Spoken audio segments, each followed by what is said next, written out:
that pretty moon up there. It's like a little sliver. Is that a new moon? Huh? Is that a new moon? Yes. Maybe that's the extra I moon. think it is. There you go. Watch how terrible this is. You gotta really pay attention. Because this is like, it looks like on here it's a turn you're making, but it's actually just curved that hard.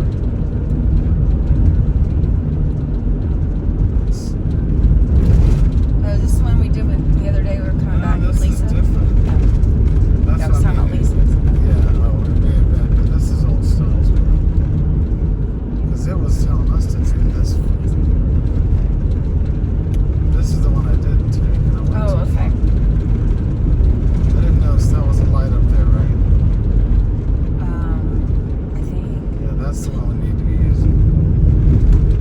Okay, see how that looks like a turn? Yeah, right. It's not. Watch how horrible this is. Yeah. Sounds like it's not. Golly. Look. And So they this have is to the stop. You assume that they stop Yeah. because you don't. And look at this nightmare. It's like, Yeah, right. look at it. It's even worse. It's a free ride.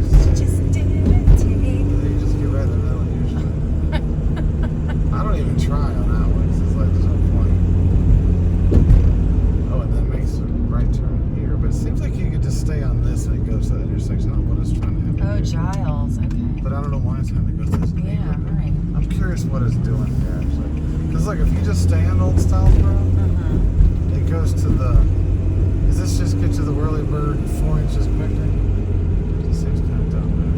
The our Whirlybird? Yeah. We should. Isn't that where they're doing the construction? I just got to go through the Whirlybird, but not go on to the... I don't want Oh, just don't go past it to the church? Yeah. Oh. I have to be on the back side. I thought they were doing construction on the Whirlybird. Okay, I see. It's over there about the damn I church. gotcha. I gotcha. See, there's the Just- right here. See, that's where we want to be. It's straight ahead to the school. Right here. I gotcha. That's interesting. I know, right? So maybe we would have gone down there and taken a left on. That's where we needed to go because when we got to Marcel, we sat there for 15 minutes waiting on Yeah. fucking traffic. Whereas I would have had a light, it would have been like, hey. Well, our no. GPS, if we do it, will take us that way. I think it may. So I have to just remember to get on Giles and Old Styles, but don't let it go any other way. Yeah. See, it said local traffic only. Does that mean I can skank by these barriers? I know. Now it makes me wonder. Let me see. Because they sure look like they ain't no fooling around. Look, okay? It's blocked. Look. But maybe coming in the other way. Yeah. Is there not a thing the other way? See, there's not. So I wonder if they're letting people come back. Yeah. Who knows? Yeah, because if it's... So they're doing traffic, doing stuff that way. Our illustrious CISA cataloged digital realty as being potentially compromised, the third person said. The people spoke on the condition of anonymity to discuss the matters of sensitivity. Salt Typhoon reached major telecom carriers in a global, multi-year espionage campaign uncovered last year. Over time, news trickled out about the scope and scale of the incident, which was first reported by the Wall Street Journal. The hacking unit is part of a broader syndicate of state-backed groups tied to different military and intelligence arms of China's central government. The Typhoon moniker comes from a Microsoft naming convention for Beijing-linked cyber actors. Such intrusions, especially into a data center environment, could give the hackers a potentially far deeper foothold into infrastructure supporting the world's information service providers than previously known. This is what was really creepy about this. I hadn't really considered that data centers offered a different view than telecom providers. They wrote the agency's assessments have not been previously reported. There's uncertainty among officials about who was impacted by Salt Typhoon. Various agencies across the U.S. government are in possession of lists of confirmed or potential victims, but it's not clear if the tallies are consistent with each other, adding to confusion about who may have been accessed, targeted,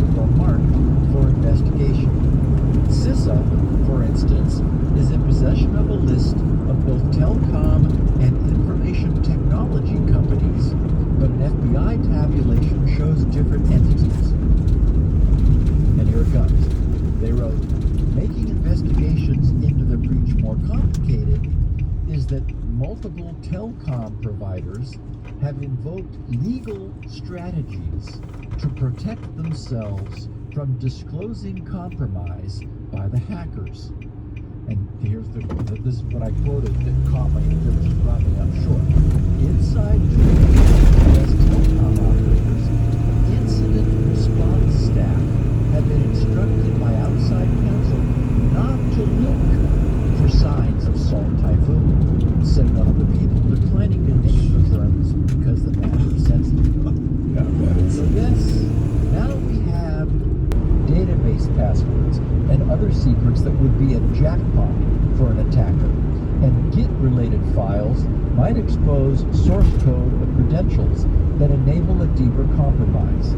The potential exploitation from each of these path types is listed in the table below, and the most targeted paths are shown in the chart. And I got a big pie chart here. It is rather astonishing, mostly to see how, again, non-uniform this stuff is. So, I mean, here's a hint. If you wanted to immediately increase the security of your website, and you don't use .env files or git secret files, simply set up a trap so that any query to those file extensions on your site blacklists that source IP for some length of time. Again, no legitimate user who is clicking on a URL to access a page on your site for a site that doesn't use those file types is going to query that. So you're better off without them going any further. So, astonishingly, fully 33.6% of web server file type requests which they observed were for .env files. 33.6%. Wow. And the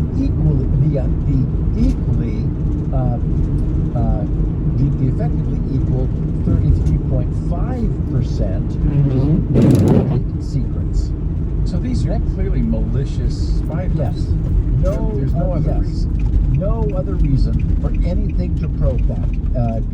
Period. So there's 2/3 of the probes right off the bat you're able to identify as malicious intent. Next up, at 23.4%, were common PHP files.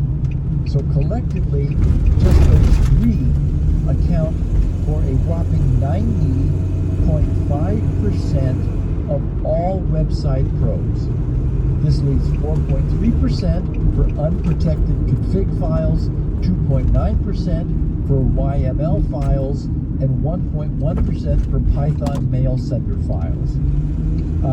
They offered a table that explained why different file types were being searched for. As I mentioned, the .env files typically store API secrets, tokens, and other sensitive information that can be used by attackers to pivot and attack. The Git secrets are used to gain access to victims' repositories, leading to cross-organization compromise. Of course, common PHP, if you left your PHP config out, that might allow them to do recon, identify versions of PHP and other installed frameworks. Even WordPress, popular. By the way, I don't know who thinks it's coming along with the new Apple 26s. Is support for basically web apps. They're not calling it PWA, but it's very aggressive support for web apps. Which is curious because Apple has done everything They killed to prevent this from being a thing. Between them and Firefox, Well, it's like when I talk about PWA and my keynotes, I always say, let's face it, PWA is an amazing set of functionality. You use exactly one thing. You put an icon on the phone. You can fool normal mortals into thinking that's an app. And that's all they wanted. They just wanted an icon. And on desktop, there's a class of people who likes they want the Spotify web app or whatever it is to run looking like an app, like a web browser tab, and we can do that too. that's what people are using Electron for, which is kind of sad. But the power of the icon is a big deal. I don't remember if I told you this story, but many years ago, I was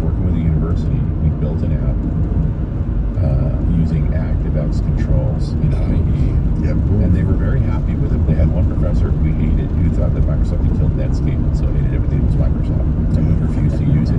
He couldn't use IE. And the answer literally was to put it in a web, use Visual Basic to put it in a web view and change the icon to the Netscape icon. I was thinking about this. So with Chrome and now Edge in Windows 10 and 11, right? Microsoft faces this uphill battle. Right? One of the big successes of Chrome, like we see with OpenAI and ChatGPT in the AI space, is they're getting past the power of the defaults. Like Chrome is a thing people just go like they use Safari, they use Edge, they install this thing, and they use this other thing. Like this is not supposed to happen. Yeah. So how do you get it? Like Edge does everything that Chrome can do, literally everything. And I was just thinking about this, like change the icon. Just make it look like Chrome. I bet people, they would never know,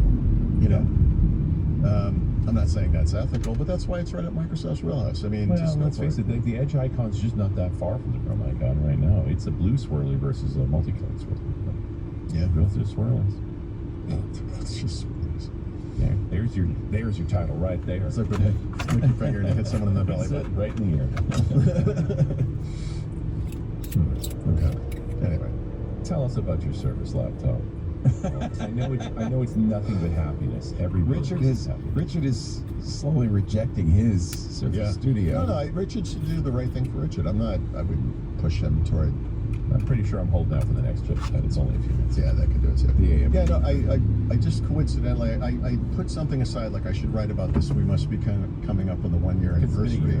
Yeah, and I looked today. It was a year ago today. I'm like, I should write about this today. And I think the debate in Discord is this the worst launch of all time or the second worst launch of all time? Well, people say that because Microsoft sold this stuff based on these experiences that at the time didn't amount to anything, and today amount to very little. So one of the things that I write again in this article is like, this isn't why you care about this kind of product. But the reason we do care about it is that some of the stuff we mentioned earlier, which is that when I open the laptop lid of these things I'm reviewing over here that are running Intel or AMD chips, the latest versions, doesn't matter. You're just spinning the roulette wheel to see what's going to happen because the reliability there is terrible. They have improved, compared to what they were before. That's a low bar. Compared to what you see on the Snapdragon stuff, it's not even close. So from just basic reliability, consistent performance that doesn't nosedive when you're on battery, the efficiency stuff, compatibility across the board is fantastic. My wife is using one of these computers. I didn't even tell her. I just gave her the computer. Says you need a computer. She's been using it for 6 weeks. She hasn't had any problems. And people who don't use these are always like, oh, it doesn't run this, it doesn't do that, it doesn't blah blah blah. It's like, yeah, doesn't it? I mean, I don't know what you're talking about. So I've never had any major compatibility issues to Edge, zero compatibility issues. It works with everything. But the thing about this to me is just it's that combination of things, like big screen, which I love, perfect keyboard, trackpad, everything's great.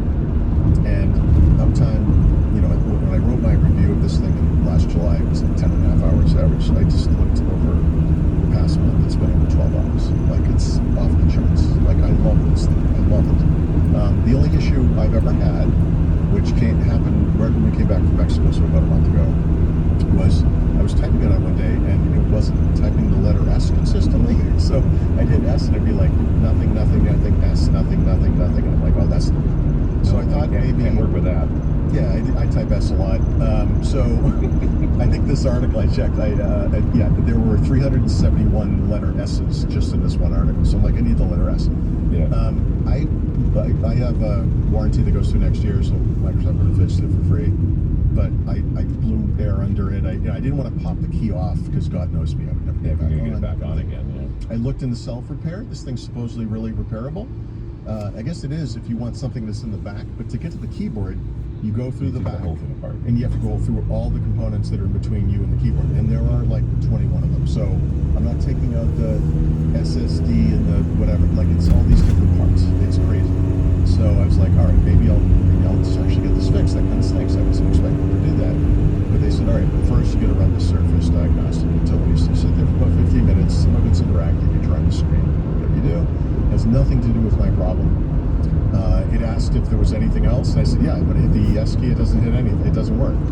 And then it's like, beep, beep, beep. Like, all right, it's fine. And I was like, okay. And then I'm like, well, let's see. Yes, works fine. It's worked fine ever since. Like, I have no idea how it fixed that. I have no idea why it didn't work sometimes, but now it's good. So that's why Why is there software in the keyboard? I don't know. I can't explain these things, but anyway, if you're looking for a MacBook Air style computer, this is a 13.8, 15-inch version. I mean, 10.5 to 12 hours of battery life. The performance is incredible. The screen's awesome. I love this thing so much. I just love it. And the main reason it's better than MacBook Air is it doesn't run Mac OS. That's right. Yeah. So it's a Mac OS that runs Windows. The Mac is thinner and lighter. It's a lot thinner, a little lighter. Technically, this has ports, whatever that means. They both have their own little proprietary power thing, which you don't use anyway, so nobody cares. Use USB-C. Yep.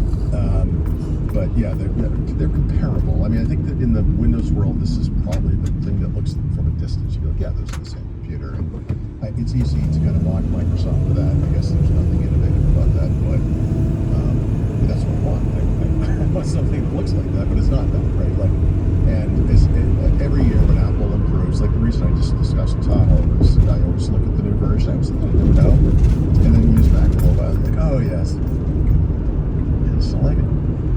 But yeah, the stuff that people like, the compatibility stuff, nonsense. The complaints about the local AI stuff, valid, but it doesn't get in the way. It just doesn't matter. There's no cellular connectivity option. That's not a deal for me. I don't care about that. But the thing that really cracks me up about this the most, and this was true when I got it, and it's more true now, is I still get pushback from people who are like, well, I have this scanner I bought in 1979 and blah, blah, blah, blah, blah, whatever. And it's like, guys, there's fast drivers for everything. I mean, when I first got it, I had one app and one piece of hardware that didn't work. And today I have zero, everything works. So I use a lot of stuff. I use stuff here. I have different stuff in Mexico. I never have any problems with this thing, ever. And even when there's something like a file system and like the Synology Drive client integrates, no problem. Syncs, no problem. Works every day, no problem. And it's like, oh, it's running unrelated. How do you know? How do you know? Yeah, it's fine. Nobody cares. Yep. It's a fantastic. And I should say a fantastic platform. So that thing, the three big ones for me last year were the one I bought, that one that you're thinking about, but the AMD version would be great too. And then the other one was the IdeaPad, I think it was IdeaPad S, which was also somewhat close to it. I think I'm going to hold up the Snapdragon 2 for the laptop, and I'm going to build an AMD install machine. Nice. There you go. I think you're going to love Best of both worlds. Yeah, I'll still have one, the Intel machine. I should say the one thing where Snapdragon today does fall short is gaming, right? I mean, I don't know why. It's mostly the cheat system problem. But it's also just basic emulation, performance, and compatibility. Like it's bad enough. It's been a lot of these the software requires anti-cheat software that runs a lot of Ring Zero stuff, which I'm just like. Well, I know. I mean, Qualcomm wants to fix those problems, but I mean, to me, it's like, guys, this is a premium laptop. This is for people getting work done. That stuff works great. I mean, across the board, like all the creator software, everything. A lot of that stuff is native now too, which is amazing. The Adobe stuff is native. It's all pretty amazing. So that stuff's fine. But yeah, if you play video games, then don't get this. But other than that, it appeals to me to have one of each, right? I've got a Gen 13 Intel. It's my main work machine. This thing's the old one, the old Intel machine. You probably needed AMD, or maybe I'll switch them. I don't know. All right. Semi-related to this, Microsoft released a firmware update for this product and also for the Surface Pro 11 that were released at the same time. If you go back in time and look at the firmware updates they released to these machines, they're basically identical for the most part. But in April, they released one for my computer that was never documented, like ever. And that happens a lot with Surface. Like there'll be a firmware update, and then you look to see what's in it, and there's nothing on the site about it. And then maybe a week or two later, they finally put something up about it. So at that time, in April, Red Canary clears the noise and has your back. Every hour, every instant. Get the backup you deserve. Visit redcanary.com/difference to learn more.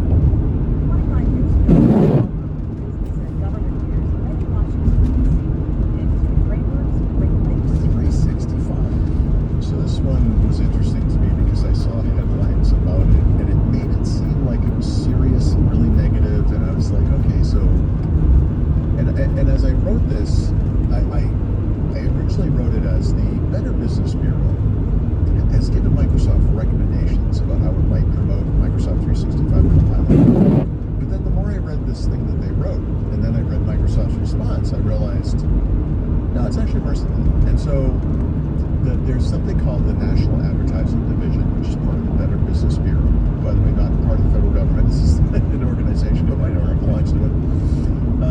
And they examined the claims that Microsoft made for Microsoft 365 Copilot. And so when you go through them in order, it starts off pretty good, right? So one of the claims is it can generate, summarize, and rewrite content in Office document files. So you're like, okay. So it's like, yep. It says, here's the claim Microsoft makes. They say with no limitations on file size, length, number of files, blah, blah, blah. And they said, yeah, actually, that's what it does. The product that Microsoft made substantiates this claim. That's the way, the kind of contorted the way they said it. There are some limitations to Copilot, obviously, but it doesn't impact how people use the product. They were like, it's fine. So that was one of 3 big bullet items, and I was like, oh, this is not going to be as bad as I thought it was. And then I got to the second one. The second one is use it across apps and business chat. And so if you're familiar with Copilot for Microsoft 365, you know that you can bring up Word or Excel or PowerPoint or whatever, and it's integrated into the product. You can ask your questions, and you have it create content view, and that stuff works fine. But apparently they make the same claims for what this organization calls business chat. I think it's just called Copilot chat or whatever, but whatever the name of the thing is. And they're like, when you saw business chat, I thought Teams. Yeah, I do for Teams. Right. Wherever you might chat with this thing outside of one of those apps. And they were like, yeah, it doesn't do that. And so it sounds like a recommendation. It says Microsoft should modify the advertising to clearly and conspicuously disclose any material limitations related to how business chat assists users. And I was like, all right, well, okay, so I guess they're saying it doesn't actually do this thing. They're recommending that Microsoft maybe be a little clearer about that. It's kind of like the Apple intelligence stuff where they had it on their website, they had ads, and people like, you're advertising this thing, but it doesn't really exist. Maybe you should change that. Now there are class action lawsuits, et cetera, et cetera. But the third one was productivity and return on investment. This is important because this is aimed at the business market, right? This is what we're doing something for. So the numbers vary, but it's something like 67 to 75% of Copilot users claim they are more productive after some period of time of usage. That varies again by the group. And so the Better Business Bureau looked at the study and they were like, yeah, it doesn't say that. They were like, our recommendation. That's phrase is like, doesn't mean they are more productive. They just feel like we're not even sure how you're defining productivity. So I don't know how you got this measurement, but this study that you're citing as evidence does not show you some jobs. Right. So their recommendation was just continue this advertising. So I was like, okay. So it kind of escalates, right? I'm like, all right, well, Microsoft issues a statement. It says, we disagree with certain elements of their conclusions. Then they just said, but we're going to do everything they say. Like, they're actually going to make all these changes. It's like, interesting. And I think it might be partly because of what happened with Apple. Like, groups are starting to go after these companies making claims for AI. Yeah. And the last thing Microsoft needs... I think a group of lawyers have figured out there's money to be made. Right. After these. Plus, ironically, they can use AI to write the briefs and cite previous cases, etc. Exactly. And they definitely claim an increase in productivity. And I was going to say, this lawyer will be like, and I was 80% more productive thanks to this, even better than what Microsoft claimed. So yeah, it's. I was kind of jail, but other than that, I was just kind of fascinated. They completely caved, like immediately. Like they're like, yeah, no, we're just going to do it. Like, okay. Well, and again, the other thing is that's the statement. What did it actually do? Yeah. Well, in other words, a lot of the if you go to the Microsoft site, right, and they say Apple does the same thing. Claims, right? Pictures. It's very pretty.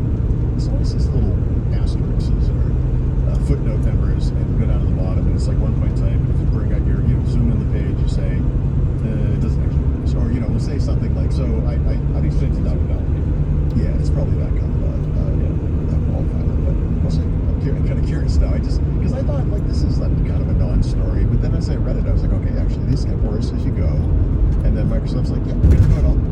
Like, okay, just like the DMA. Like, yeah, whatever you want, that's fine. Arguably, the biggest news of the week, though, is this escalating war that we always knew was coming between OpenAI and Microsoft, right? It's a matter of time. And it's still You want to restructure, and we want to know how our investment's going to land on that. By that, we mean we want to maximize our investment. Yeah, so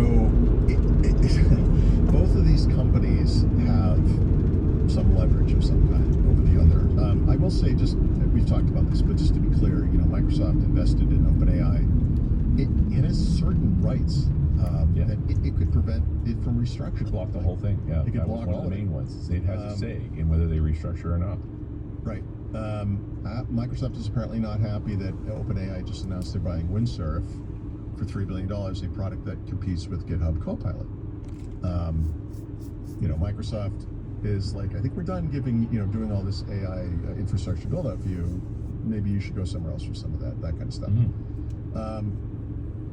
This is fascinating to me. So this is from the Wall Street Journal, so it's not like Bob's rumor site, but based on internal documentation, found that OpenAI is considering actually making a formal antitrust complaint to regulators to get it out of this deal.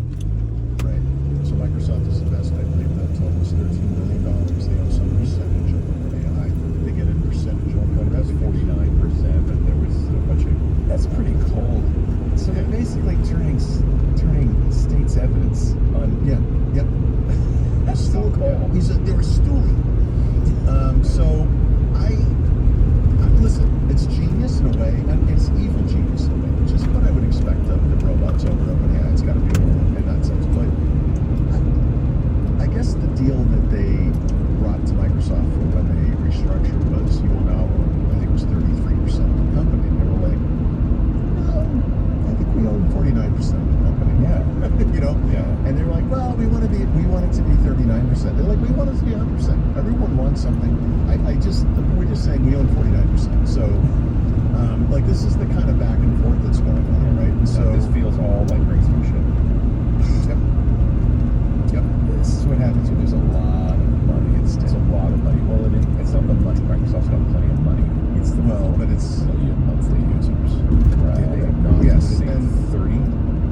Well, that's the thing. So this was also in the Wall Street Journal. I don't believe it's mentioned in this article, but some months ago, whatever it was, a long time ago, they did a report on pickup of users on different AIs. And ChatGPT, like I said, is the Chrome of this world. It's just astonishingly successful, and that crosses different boundaries. Like I mentioned this before. There are so many normal kind of mainstream non-technical users that I know who are paying for ChatGPT. It's incredible. Like it's crazy.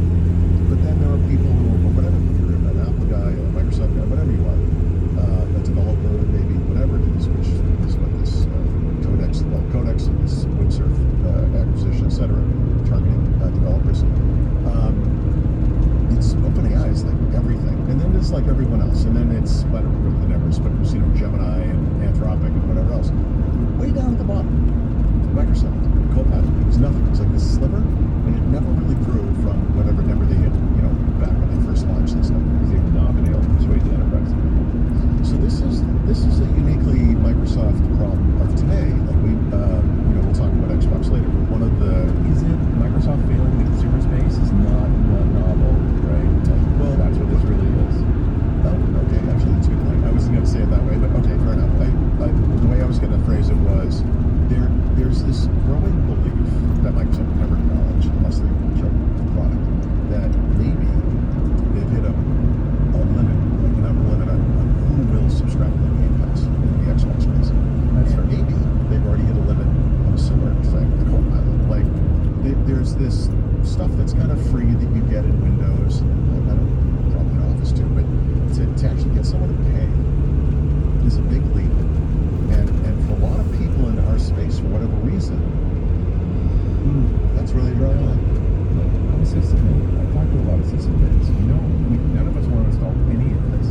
The only way we'll get it installed is when an ROI shows up on the CFO's desk.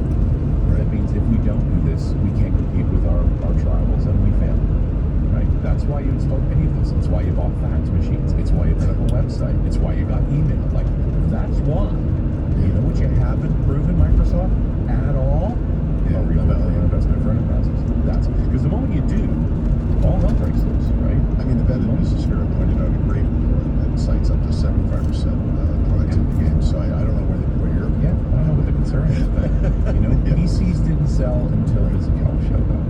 Right? Like once the return is apparent, they will all switch.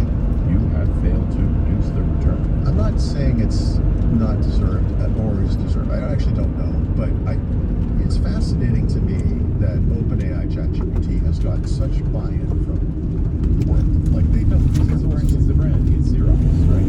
That's what I mean. But there's something very successful about it that may or may not be tied to its efficacy compared to say. No, yeah. It's like you're selling it to consumers as a known brand. Yeah. For a low enough price that they're doing it just in case.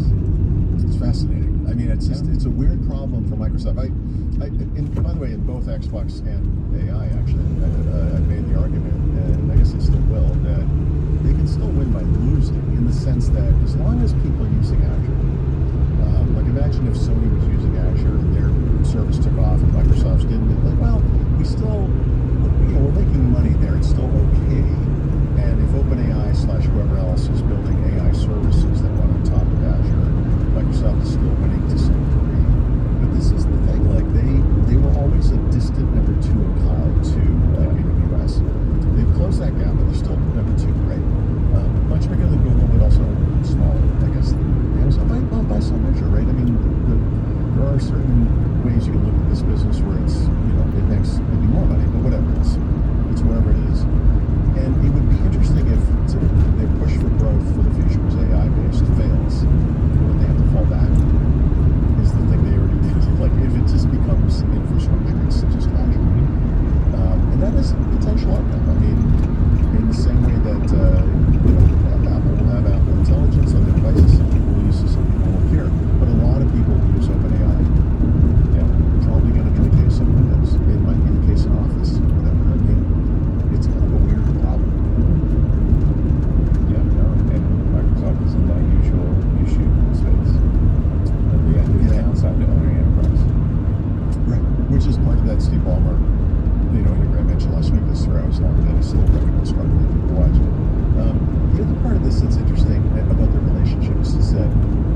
OpenAI would have gotten a better deal there. I'm not really familiar how VC works and stuff. I'm really surprised that it's not unusual for founders to go back to their investors and say, hey, I think that's very good. Yep, 100%. Yep, I think that's very good.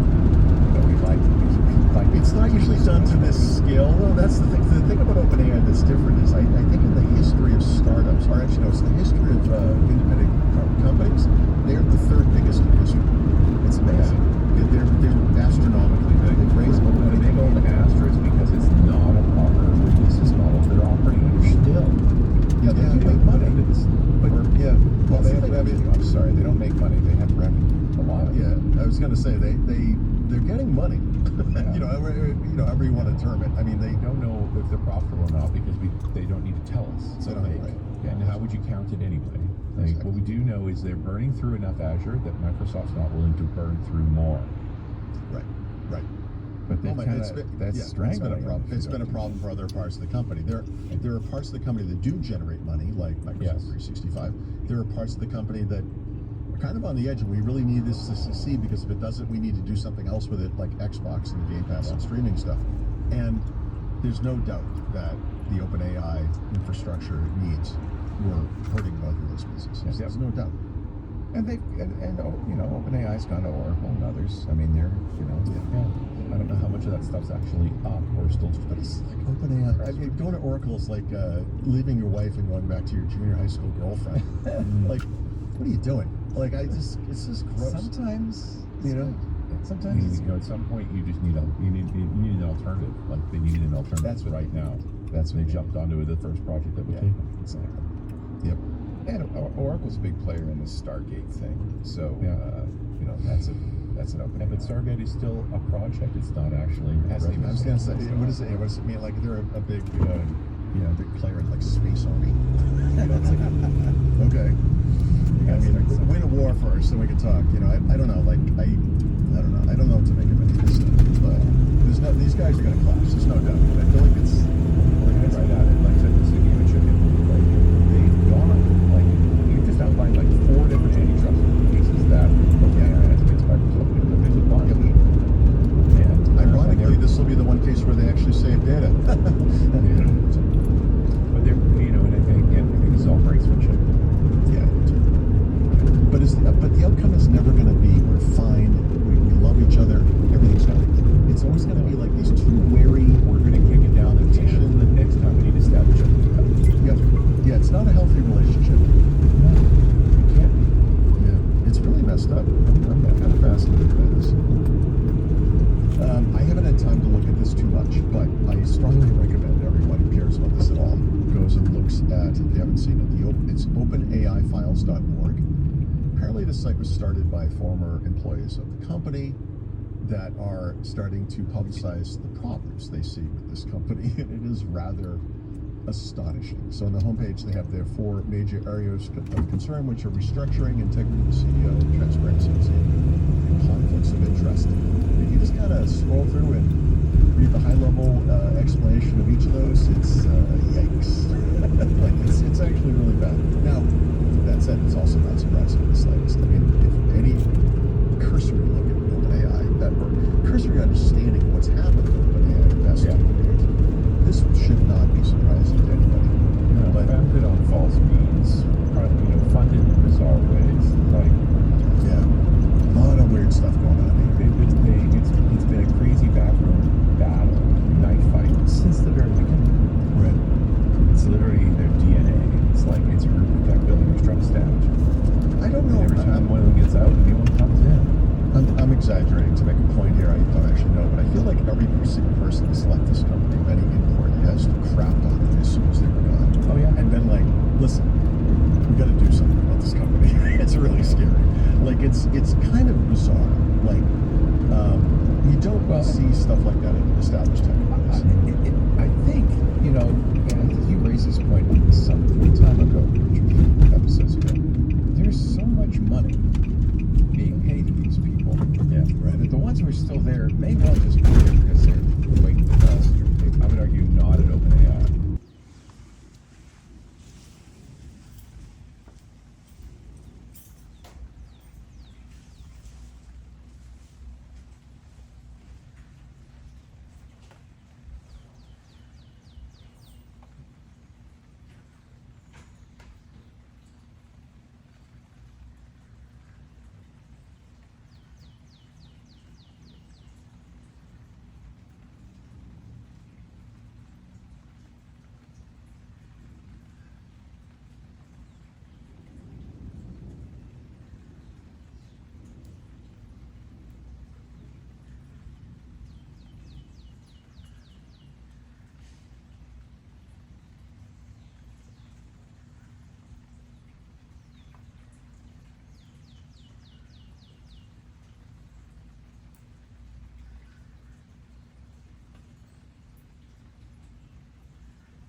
hardware devices across the Windows ecosystem while making sure that Microsoft Windows security posture is not compromised. This initiative involves periodic cleanup of drivers from Windows Update, meaning removal, thereby resulting in some drivers not being offered to any systems in the ecosystem. Further details of the effort are as follows. Then they switch into a Q&A format. So they ask themselves, what category of drivers are targeted in the first cut of the cleanup? And they answer, the first phase targets legacy drivers that have newer replacements already on Windows Update. So why would you use an older, obsoleted driver when there's a newer replacement? So that seems like a safe thing to do. And that's the approach Microsoft is taking, is, let's try to break anything while we do this. Next question, what does cleanup mean in this context? They say cleanup here refers to the process of expiring drivers so that they are no longer associated with an audience in Windows Update, resulting in them not being offered to any system. Technically, expiring a driver means removing all its audience assignments in Hardware Development Center, which stops Windows Update from offering that driver to devices. Can partners republish a driver that was expired by Microsoft? Yes, partners will be able to republish the drivers that were expired. Microsoft may require business justification as to why there was a need for republishing. It's like, hey, QCAT, I need my QCAT. What happens to the cleaned up drivers? After the expiry, Microsoft will publish a blog post mentioning the end of the first cut of driver expiry. After that, there will be a 6-month window for partners to get back with concerns, if any. If no action is taken, the drivers will be permanently removed from Windows Update. Will this be a one-time exercise, or will similar instances occur in the future? This is meant to be a regular exercise to optimize what Windows Update has to offer. We're beginning with the above-mentioned category of drivers, but will expand to cover more categories of drivers that Microsoft deems fit to be expired from Windows Update. Each time such a cleanup occurs, Microsoft will communicate broadly so that partners know what to expect. Given the history of BYOVD, remember that's bring your own vulnerable driver, being successfully used by bad guys to be proactive about removing an otherwise endlessly growing collection of old and aging drivers, many of which are probably now just taking up space. To me, it makes a lot of sense. They concluded this by writing, in summary, Microsoft removing legacy drivers from Windows Update is a proactive measure to safeguard security and improve driver quality for Windows users. As a partner, you should review your drivers in the hardware program. Be aware of what your current drivers in the ecosystem are, and make sure that any unwanted legacy drivers proactively expire from Windows Update. Moving forward, we expect this cleanup to be a routine practice, and prepare for the introduction of new publishing guidelines that will help all Windows users keep their systems in a secure, reliable state. We appreciate your cooperation in this initiative as it helps ensure that Windows devices run on the most secure and compatible drivers available. And so, yay! I think this is, this made sense when I talked about it. Everyone's worried about their favorite driver disappearing and having, some random widget of hardware that needs something that Microsoft doesn't realize. What this looks like, the only way I can see this becoming a problem would be if hardware has been abandoned by its producer, and of course that's not at all unusual, then that producer of the hardware would no longer be enforcing the presence of that driver going forward. So Microsoft would say, we don't need this anymore, do we? You've got 6 months to tell us otherwise. No word would come in that that driver is still needed And so it would disappear from Windows Update.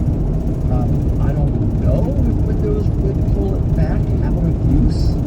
That's an interesting question. Paul might know if a driver removed from Windows Update could be, retroactively pulled out of a working Windows system. I guess we're going to find out over time. So it would break something, right? Nothing happens for 6 months. It would, yeah. I mean, there is a danger of breakage here, which is why they are deliberately trying to be careful. Yeah. I would only take them out if they're not used. Yeah. I love this bit of news. I just think, what are you guys thinking? That the Australian government, I love the headline, agrees on a plan to allow monitoring of secure messaging. Oh, isn't that nice? They agree. Last Wednesday, Reuters News carried an interesting bit of reporting from Vienna on June 18th. Reuters, Austria's coalition government has agreed on a plan to enable police to monitor suspects' secure messaging in order to thwart militant attacks, ending what security officials have said is a rare and dangerous blind spot for a European Union country. Because Austria lacks a legal framework for monitoring messaging services like WhatsApp, its main domestic intelligence service and police rely on allies with far more sweeping powers, like Britain and the U.S., alerting them to chatter about planned attacks and spying. None of this makes any sense. Okay. That kind of tip-off led to police unraveling what they say was a planned attack on a Taylor Swift concert in Vienna, which prompted the cancellation of all 3 of her planned shows there in August of last year. Well, that's... Yeah. Joe Leichfried of the Social Democrats, the junior minister in charge of overseeing the Directorate for State Security and Intelligence, the DSN, told a news conference, quote, "The aim here is to make people planning terrorist attacks in Austria feel less secure." That's good. And increase everyone else's sense of security, right, by knowing that you can be monitored. That is why this decision by the cabinet today is an important milestone in the fight against terrorism and spying. Okay, against terrorism and spying? By spying. In Austria, he added, under the new system, right, Reuters, monitoring of a person's messaging must be approved by a 3-judge panel and should only apply to a limited number of cases. Interior Minister Gerald Carner told a news conference it was only expected to be used on 25 to 30 people a year. If it is more than 30, a report must be sent to a parliamentary committee, the government said, addressing concerns about mass surveillance and the infringement of people's privacy. A government statement said the police must have a well-founded suspicion of a possible terror attack to monitor a person's messaging under the new system. Once Parliament passes the legislation, a tender process for monitoring technology would be launched, and monitoring would begin in 2027, the government said. Okay, but wait. Once Parliament passes the legislation, a tender process for monitoring technology would be launched, and monitoring would begin in 2027. Well, you bet it's going to be tender. That's probably going to hurt a lot. I don't know how they're supposed to do this. Isn't this the wackiest thing? Yeah. So, I guess they think they're like, Oh, you just turn on the tender switch. process, they mean a purchasing process, right? They're going to put it out for bid. We'd like to purchase this monitoring technology. Don't worry, we're only going to use it on 25 to 30 people per year. And if it's more than 30, if we want to go over that limit, then we're going to have to do some more hoop jumping. What? The reality is going to be interesting when they come up against it. Isn't that? Yes. Apparently, these Austrian politicians believe that all they're lacking is a legal framework.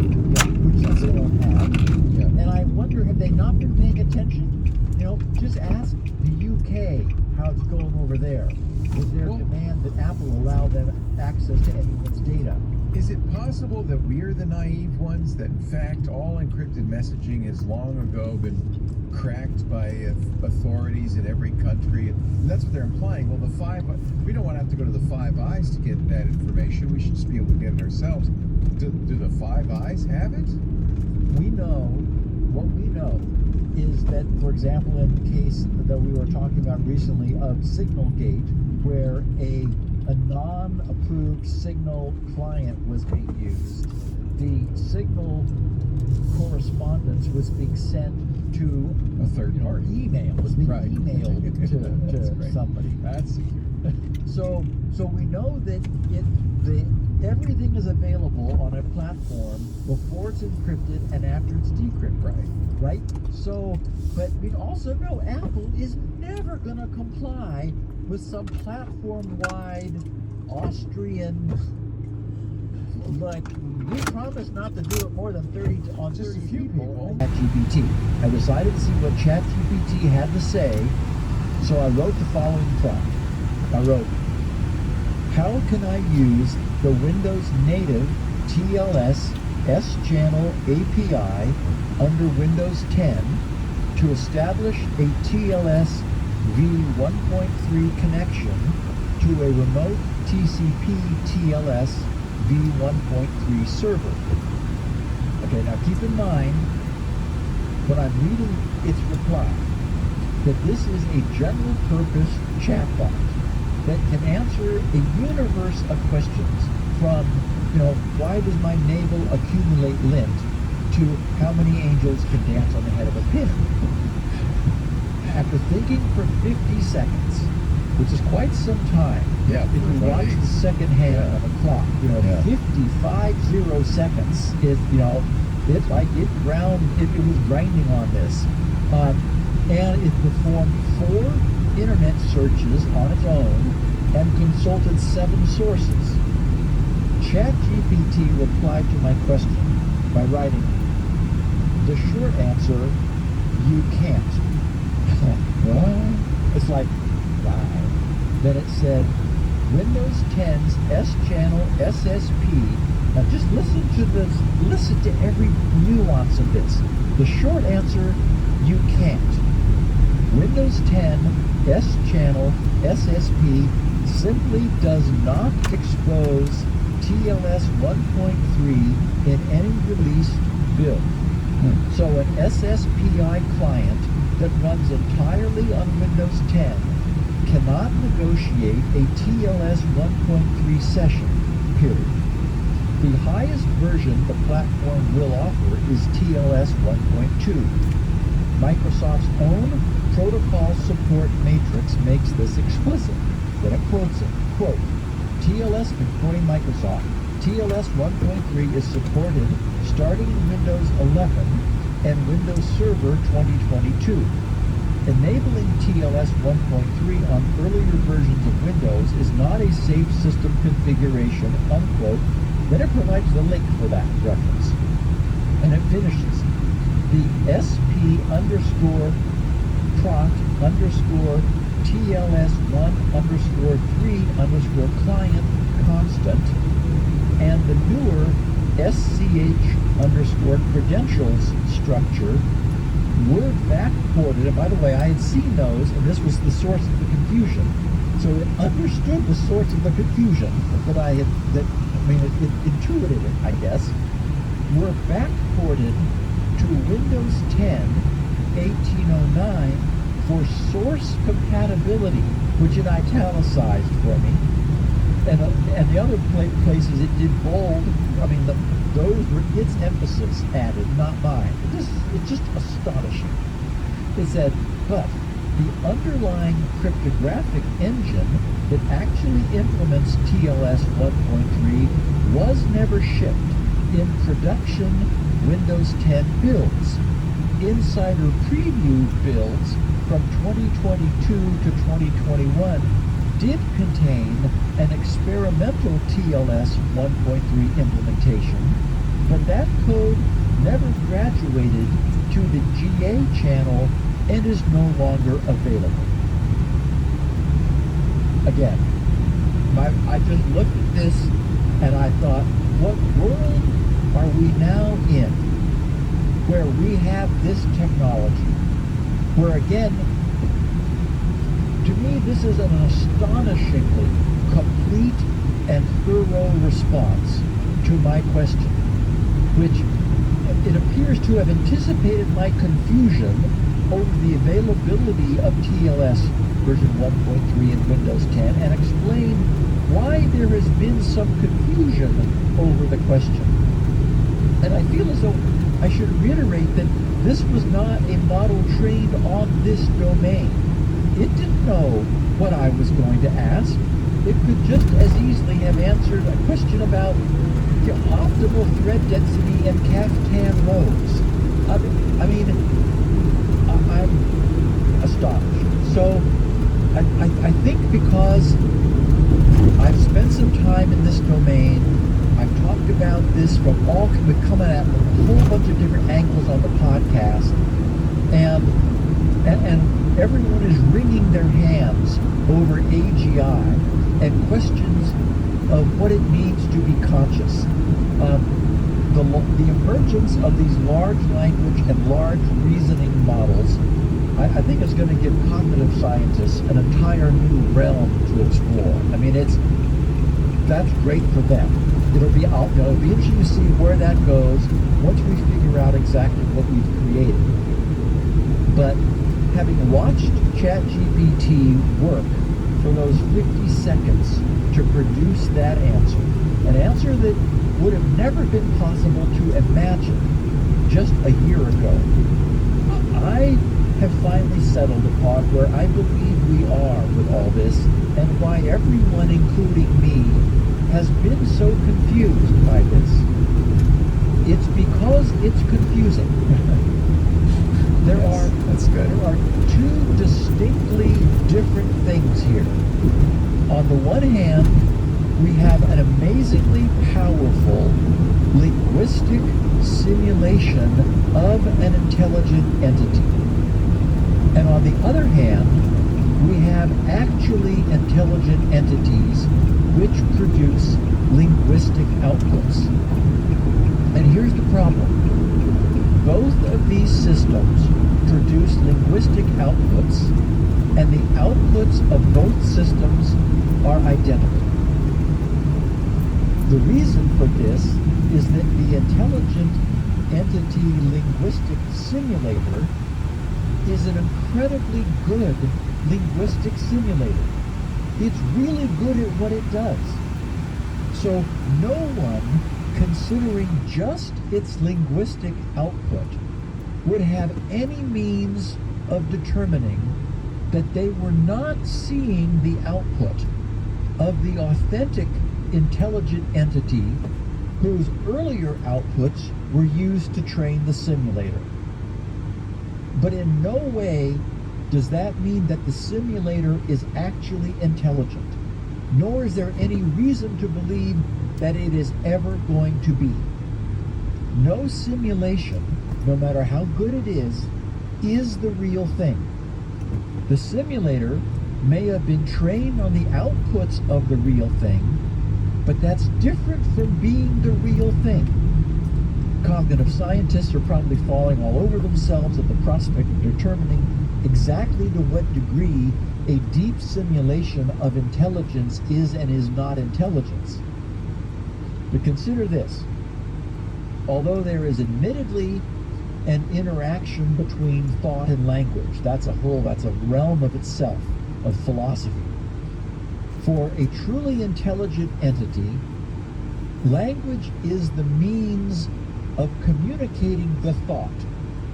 The thought is the motivation which precedes its expression in language for the sake of communication. The difference is that the linguistic simulator has no preceding locus of thought. It is not inspired by thought to express that preceding thought. It simply simulates the result of previous thoughts that were then expressed in language and captured for its training. Without being unduly arrogant, I'm convinced that this is the crucial distinction that separates true thinking beings who use language as a tool and any language models that can never be anything more than empty language shells. This by no means diminishes the value of what we've created. Having a linguistic interface to the world's stored knowledge, expressed as language, is astonishingly powerful and useful.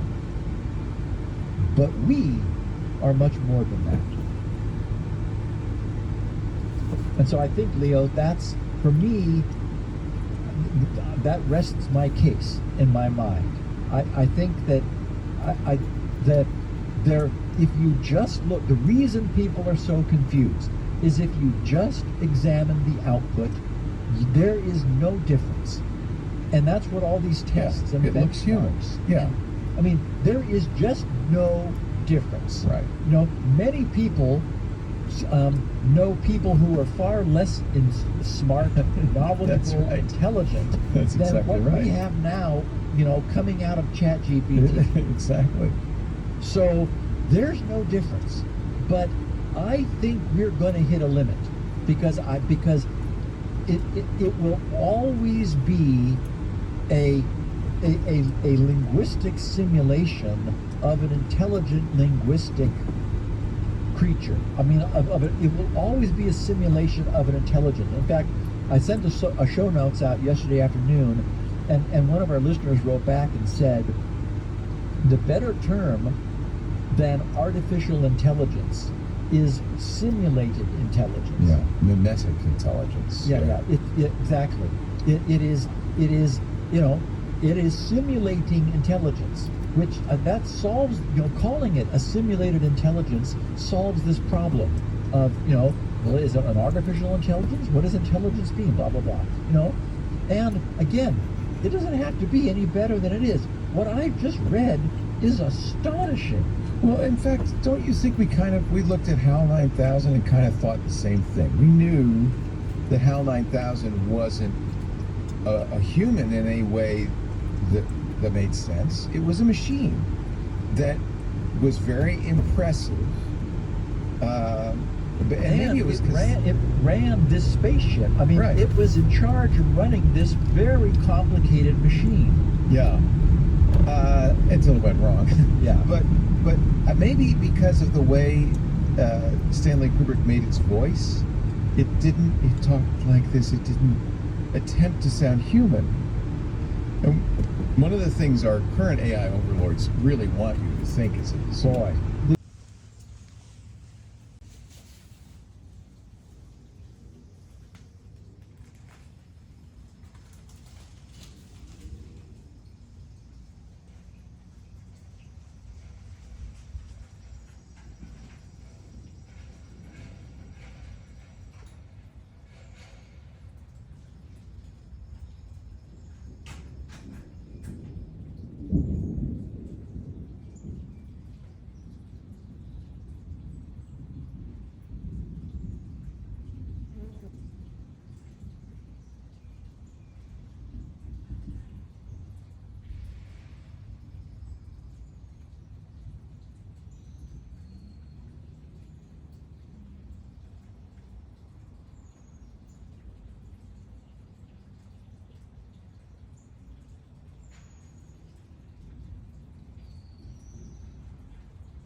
revealed. About that time frame that I started noticing that I was being followed to work. We lived in a house that was inside of a trailer park. You what? And I on their part. And laziness. And they're not suffering a consequence at all in any way, of course. No, because their license agreement, all of their attorneys are all over us saying, well, we did all this is the best effort. Everybody knows things are not perfect, and we aren't either. And you use this at your own risk, and any damage that befalls you is yours. And if you don't want that, then don't buy it. The real problem is that the damage is not to the users of the Cisco equipment, but to their customers. Right. And that was the point that the Canadian posting meant.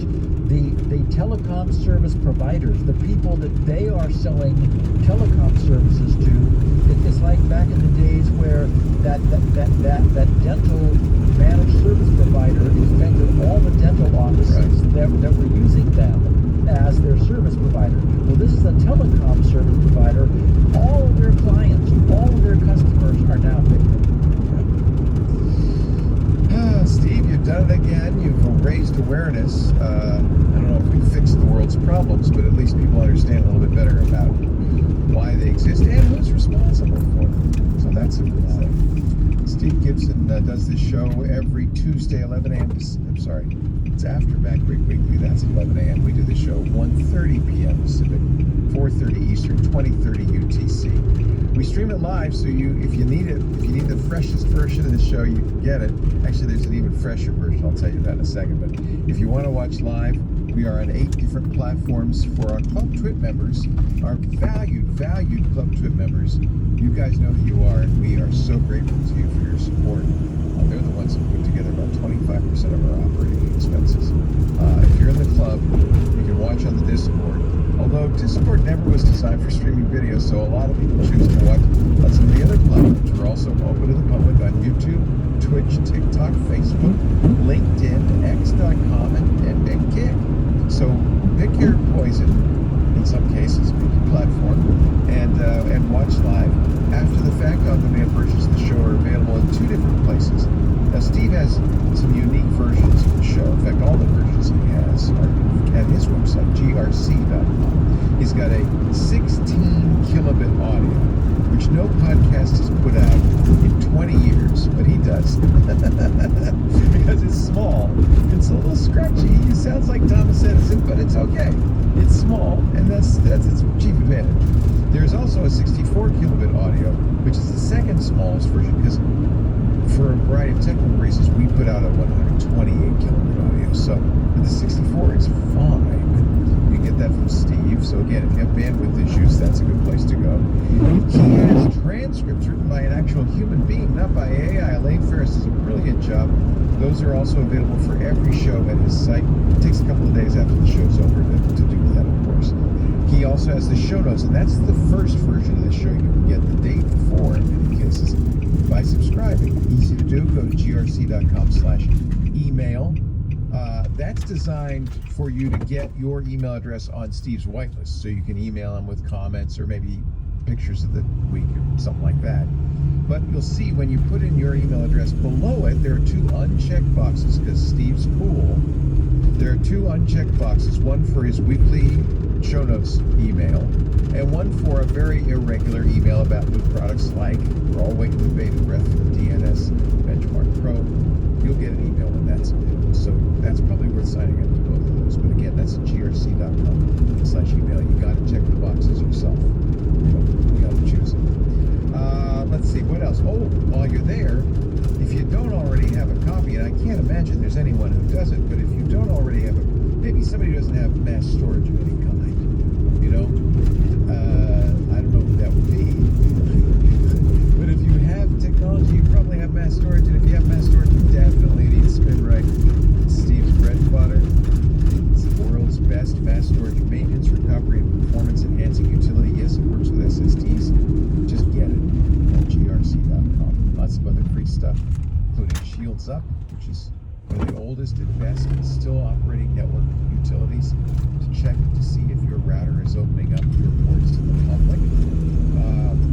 Well, there's just lots of stuff. It's a fun place to go if you got that. Wait, Will, you got an afternoon to spend some time browsing GRC. We have, as I said, 128 kilobit audio and some form of video. I guess it's 1080. I don't know what it is, but I think it's 1080i. It's whatever it is. It's up at the website. Find out for yourself at twit.tv/SN. Now, there's a link there to the YouTube channel. That might be a little bit higher quality, I don't know, but you can use that to share clips. A good way to, if your company's using Cisco routers, for instance, you might want to just send them a little clip from the show and say, have you read the hardware guide? Maybe you should. That's a great way to do it. YouTube makes that very easy. Honestly, the best thing to do is subscribe to the show. That way you don't ever miss an episode. It automatically downloads in your favorite podcast client. So whenever you're in the mood for a little Steve Gibson, you can just fire that sucker up.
situation, you have different kind of reactions, whether you have a strong hand or a weak hand. And generally, you have to be under pressure to have what are called tells. And if you do get nervous, you'll have different facial tics or different reactions to different situations. And it's just observing those over time and developing a pattern of what those things are. What are your tells?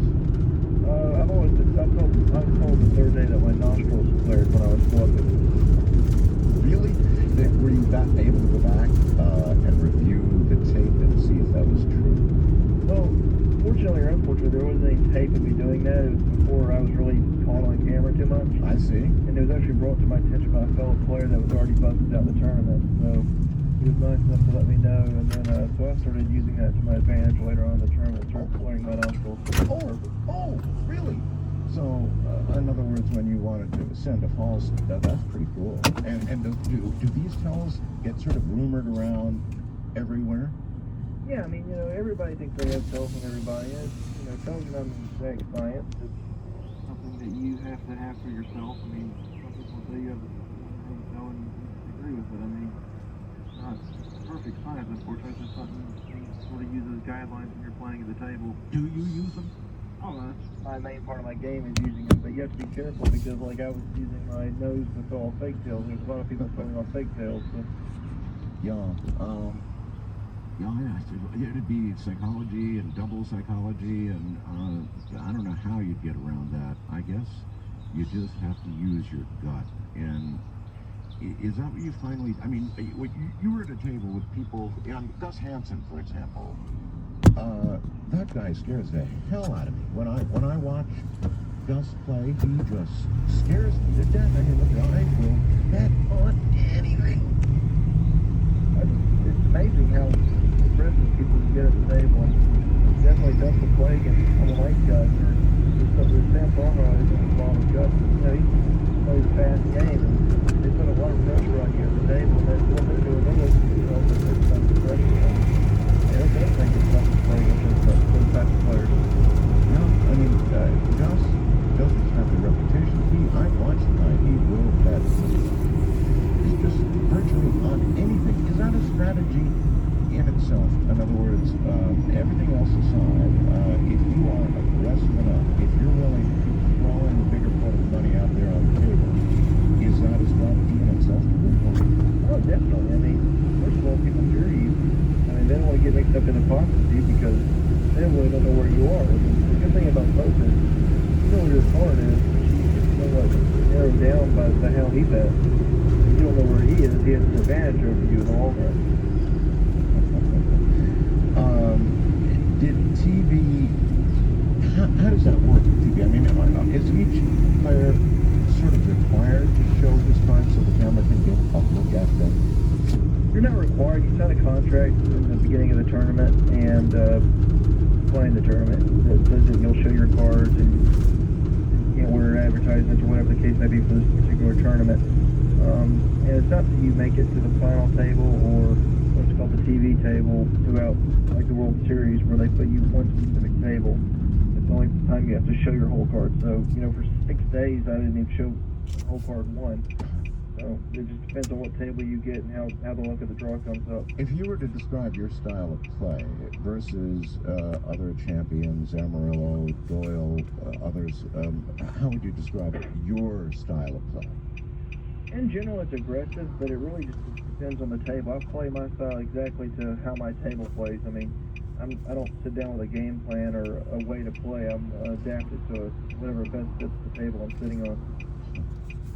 Another thing that I've seen poker players do is for a certain period of time they'll be extremely aggressive and then they'll totally switch gears and start throwing away cards and you gasp when you see what they throw away. They're getting so conservative, it's crazy. Yeah, when you're playing those things, it's called changing gears. When you get really crazy, you start raising a bunch of hands, people start to believe that you're doing nothing but stealing all the time, and they'll start following you with a bunch of stuff. And you really don't want to be in, like, God, he changes the gears, you just don't see it as much. He does change the gears and he backs it down. But, when people start following you with anything, it's sort of scary, so you turn that off and you start playing more solid hands without them sort of knowing. You giving off the impression that you're stealing a lot and that you're raising and you're being aggressive, but you're really not. Okay, you're going to have to remind me of which tournament this was because I've seen so many. But I watched you in a tournament fairly recently, some time ago. They played these things, but you started off with a whole lot of money, and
so few or even no big-time women champions?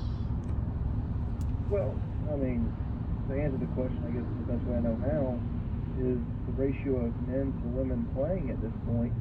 I mean, you've got probably at least a 40 or 50 to 1, if not more, ratio of guys playing compared to girls. That ratio is changing right now, but you know, if you look at the tournament that I played in that I won, there was 839 people, and I would say probably 30 or 40 of those were women. So just based on the sheer number alone, that's probably the main reason why. But you're starting to see a lot of women play, and they're very good. They do play. So I think in a few years you might see one pop up. The numbers start equaling out as far as entrance into big events. You don't think there's anything about the emotional aspect of a woman's personality that would tend to bring on more tells or, I don't know, something? Well, they could be as crappy as we can. It's not crappy. So, that's what's the only difference I can see is women I play with. Men in general are more aggressive. They'll probably play more aggressive places. Some women will, but most of them I've played with. I'm not saying all of them. They'll both have the same one. In the old system, it was all about the card you had. You know, there was some money. But in it's all about riskiness and how much you can spare the other night. Yeah, free game and playing for cash money is all about playing the money. But most of these are playing the correct way. Most tournament players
Everybody always wants to know this. When somebody on a gambler wins $2.5 million, does he go out and invest it in stocks and bonds and do all the things that most people would do, or does he gamble it?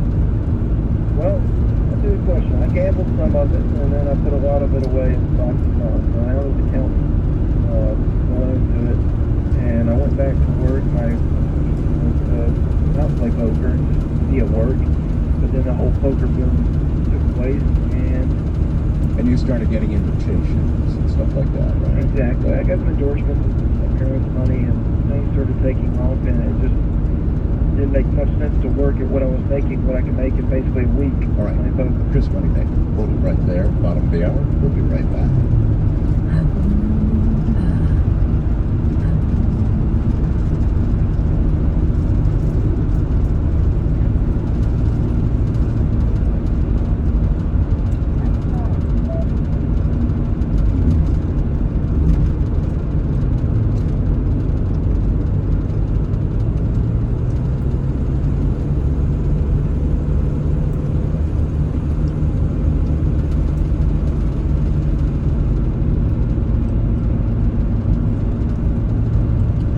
Vehicle is moving. Current function not available.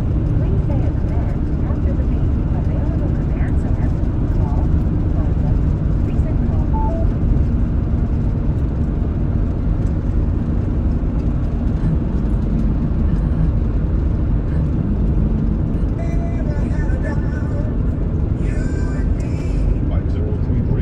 From west of the Rockies, call 800-618-8255. International callers may recharge by calling your in-country Sprint access number, pressing option 5, and dialing toll-free 800-893-0903. From coast to coast and worldwide on the internet, this is Coast to Coast AM with Art Bell. My guest is Chris Moneymaker. He started with $40 on the internet, won the 2003 World Series of Poker No Limit Hold'em Championship.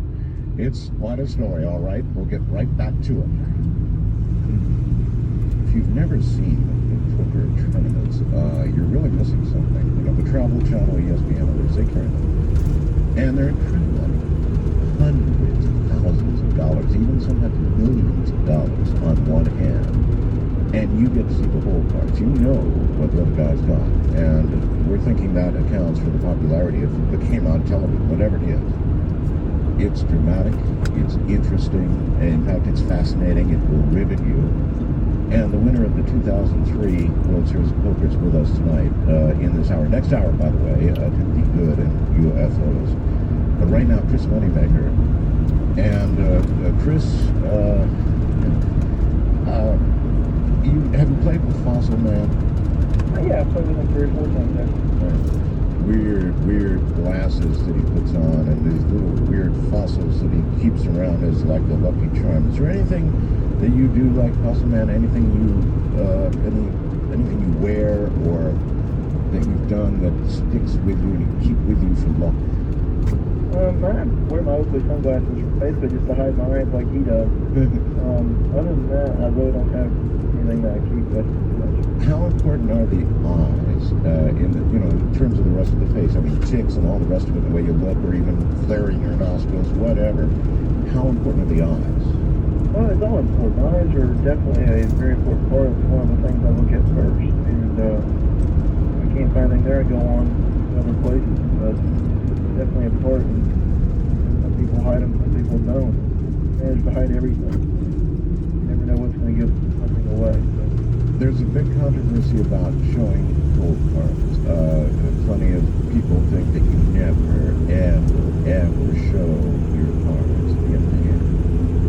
Some other people do it. It seems like just for, well, I don't know. What's your view on that? Do you show sometimes or not? And not ever?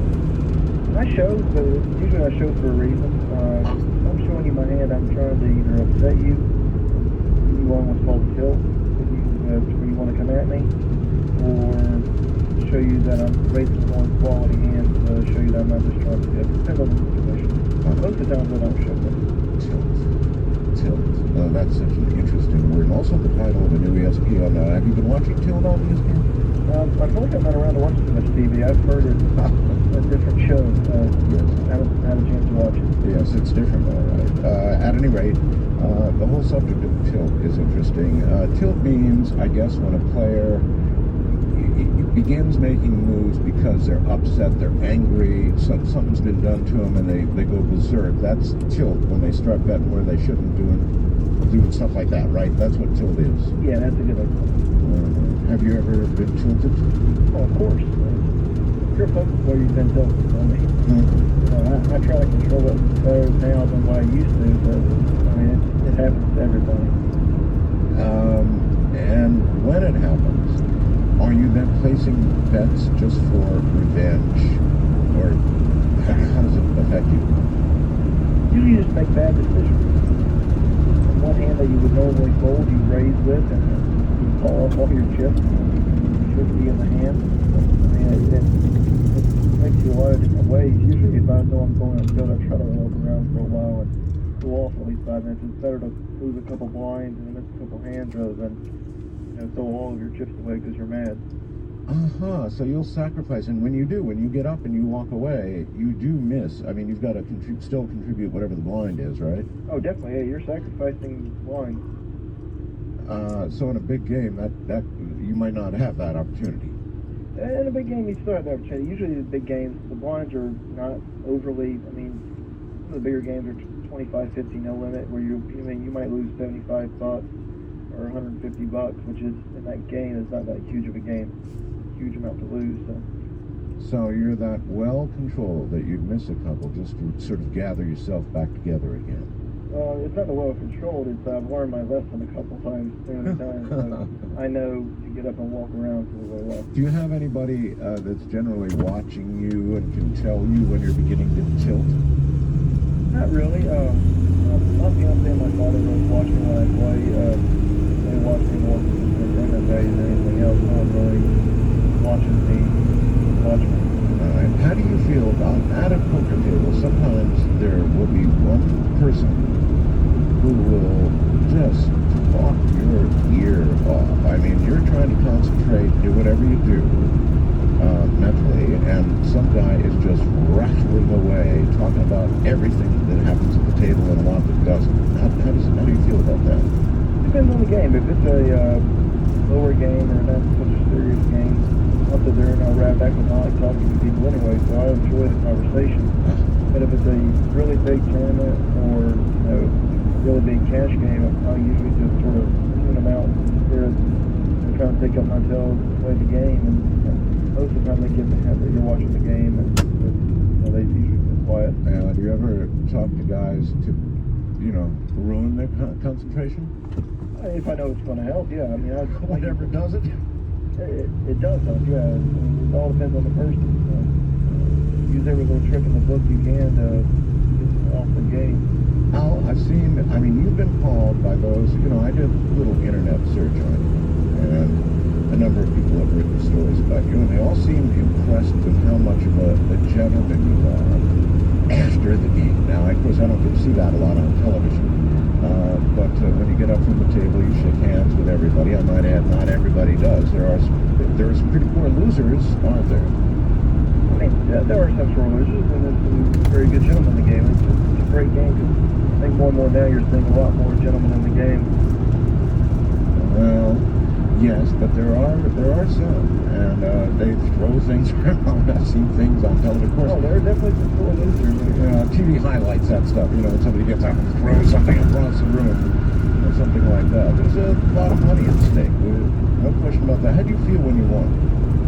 I mean, it didn't really sink in. I was on top of the world. I had no idea the feat that I had accomplished. It didn't sink in for probably 2 weeks after the fact. Really? Was the IRS waiting in the wings for you to sign papers? No, they were waiting. They're just waiting far back. They don't make you pay until April 15th of next year.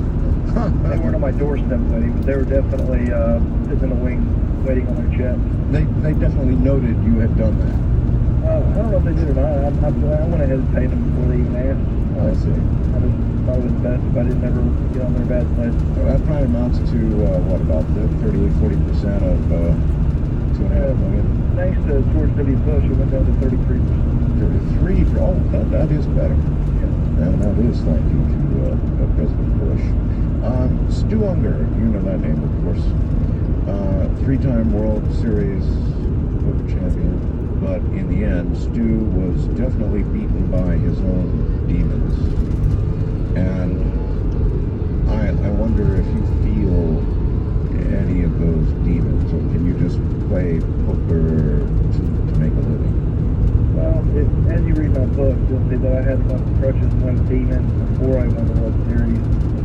Now that I've won, I've really centered myself, and I'm happy to play poker whenever time calls. I don't usually play, like I'm sitting at home now, I'm not playing, I don't play on the internet much, I don't really do much of anything other than just enjoy life, and I don't gamble on anything else anymore. So that's interesting. You didn't go right back to the internet, huh?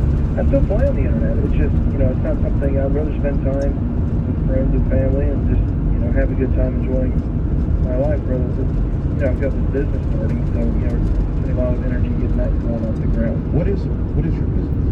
Basically, after I won, everybody wanted to put my name in, like, the garbage chips that are coming over from China. And that's what a lot of the other people have done, and I didn't want to do that, so I decided the best way to do it was to create my own line of chips, and we created a high-end casino quality chip that no one else could do. We actually went out and found one of the manufacturers that does it. There's only 5 that do it. We got one of the 5 that do it before us.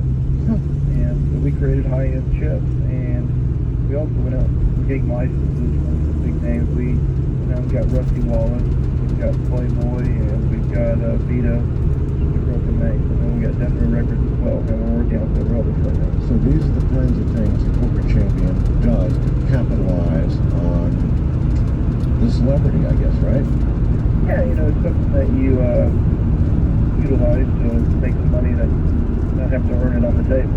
All right, well, look, a lot of people, and a lot of probably the people that were sitting with you at that final table said it was luck. Now, all poker is to some degree luck. We'll talk about that, but I mean, the fact that you coming out of nowhere could just eat the lunches of these guys who they're terrorists. They're incredible, and for you to come along and just do that to them, luck. There's definitely luck involved. I mean, I think I'm a decent player, a good player, but there's definitely people in that tournament that are better than me. They've been playing a lot longer than I have. I was learning on the fly. I think I've played well, but I definitely got lucky. I mean, you see people like us, people like myself, and I know how good did you think you were when you finally got to play? I thought I was in the top 40% probably. I think if you're in the top 30-40%, you have a chance to win. I was sitting across the guy 2 days, Chris Warren, he could wear a hat and said anyone can win. And I just kept using that as my mantra the whole way through. Anyone can win. And did you remain as aggressive? And by aggressive, folks, we mean even if you're sitting there with, a 7 and a 2 or something, you still come roaring out with $100,000 and something crazy that makes everybody go 5 times. Did you stay that? Were you that aggressive straight through, or did a lot of switch up? Oh, tons of switch up. The very beginning, the first 2 days actually, I was probably the least aggressive anybody in the whole tournament. I just wanted to last as long as I could. That was my whole purpose, was to stay in there as long as I could. I just didn't really mix it up very much. The first 2 days, I kept making money because I had good hands. After the third day, I really started being aggressive, and I didn't change gears much on the third day. Then I started going real fast and then real slow, then back fast again. It must be. Well, let me ask: is it just a way to make a living, or is it like when you win? Whether it's just on a daily basis or even the big ones that you win, is it like a high, almost like a drug high or something when you win? There must be some of that. Well, there's definitely a adrenaline flow of high when you win. I mean, even today when definitely a big high, just a sense of accomplishment. But then again, it's a job now, so the high is not what it was when I won the World Series. My adrenaline was running so hard I didn't even know what I did. Now it's control. Yeah, but man, of all people, I mean, you were an accountant, and an accountant works with numbers, and I don't know. I guess it wasn't boring for you, but you're working with numbers all the time, so you sort of understand numbers, right? That's your business. You're into numbers. You're an accountant, and I don't know how the hell you get from an accountant to wagering hundreds of thousands at a poker table. It just somehow that doesn't translate, or if it does, how does it translate? Well, you were right in the first part. My accounting job was pretty boring. Most accountants don't have a propensity or a desire to gamble. Exactly. I just was your unusual accountant. I grew up playing blackjack and hustling pool and playing sports and things like that, and that was something I was always drawn to. So that's sort of, I guess, a different. I didn't want to be an accountant going to school. I changed midway through college, and it was something that was easy. I could just make some money at. So. Have you had the opportunity to meet Amarillo Slim? I have. I've actually met him a couple of times. This guy is crazy. I interviewed him, and this guy over his lifetime, Chris, has bet. I mean, he'll bet on how to get a cat to hold on to something. Anything in the world, this guy will bet on. Is there much of that in you? I mean, not just poker. You've been a gambling guy all through your accounting career. Yeah, all the way up to when I won, and probably a year after I won. Now, not much anymore. I mean, I used to bet what time the sun would come up. It didn't matter. I mean, I could bet on anything. But anymore, I don't do that. It's just, I play poker now, so. It sounds like you sort of, well, in other words, you gamble on anything, and now that you've hit the big one, you've retreated into sort of the higher world of the bigger name poker players. Is that right? Well, it's just I have money now, and I don't want to, I'm not doing what I'm very comfortable doing. A lot of things the odds aren't exactly with you. And Emerald Slim is so good because when he gambles on things, he always has the odds in his favor. So in other words, since the big win, you become far more conservative. Definitely. Yeah, I guess they say that happens to people as they get older, They tend to become conservatives as they get something. And see, that's got to affect your play a little bit. Oh, it has. My play's definitely slowed down. It could be for the worse. And I think I'm a better player now than what I was, but I know in situations I won't take as many chances as I once did. Isn't that interesting? Does that take the edge off it a little bit for you, do you think? A little bit. I'm trying to I've been, the last couple of tournaments I've done well at, we're getting back to taking a few more chances. What people would consider bad play is not exactly what I'm starting to do again a little bit more and take some more chances. Push the action a little bit. You're going to run into the other room and take your Gus Hansen injection. Pardon? Run into the other room and take a Gus Hansen injection. Exactly, yeah, you got to, grow a pair, basically. Man, that's what it takes, too, is a pair when it really gets down to it. And when you really do know that it's down to the end, it's you and, who was it that you were at the end? Sam Crawford. That's you and Sam. It's right down to you and Sam. My God, the size of the bets. And sometimes on TV, it looks like you guys are just so tired of playing poker. It's been going on so many days. It's been relentless at the final table. It's almost like you're willing to bet, don't let this go on and on and on. Let's get it over with. Go ahead. Make a bet. I think we finished like 3. I was so dead by the time we were done. I didn't want to see cards for a month. Really? Yeah, it was miserable finishing up. All right. Where can people get your book? It's called Poker Champion Moneymaker. You can get it online at Amazon, or you can get it at Barnes & Noble. Any major bookstore should have it now. And my website, moneymakergaming.com, will have it soon. We haven't put the link to it yet, but there's a lot of different places.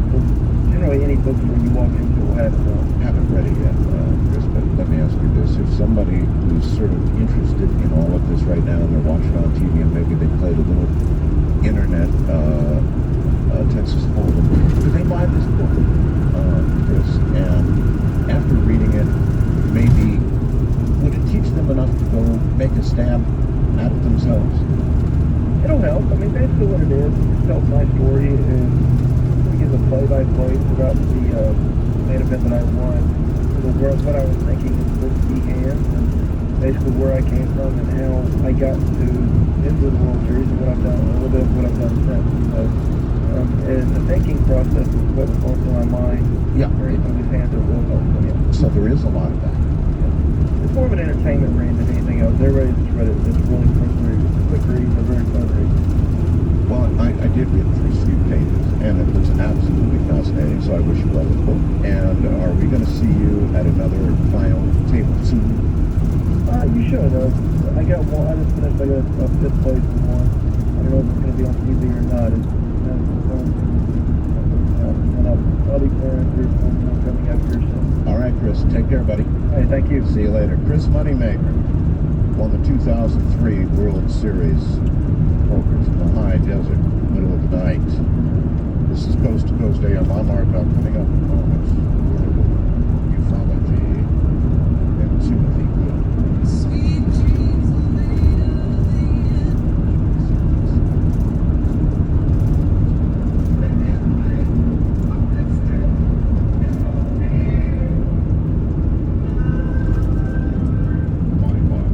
International callers may recharge by calling your in-country Sprint access number, pressing option 5, and dialing toll-free 800-893-0903. From coast to coast and worldwide on the internet, this is Coast to Coast AM with Art Bell. A page in ufology is about to be turned in more ways than one. Coming this Thursday, the ABC television network will do a 2-hour special with Peter Jennings. That'll begin at 8 o'clock, and all of you out there who have DVRs, you want to enter that very quickly so that you don't miss it. Tapes, set, and all the rest of it. 2 hours on UFOs on ABC nationwide prime time. It's about time. Thank you.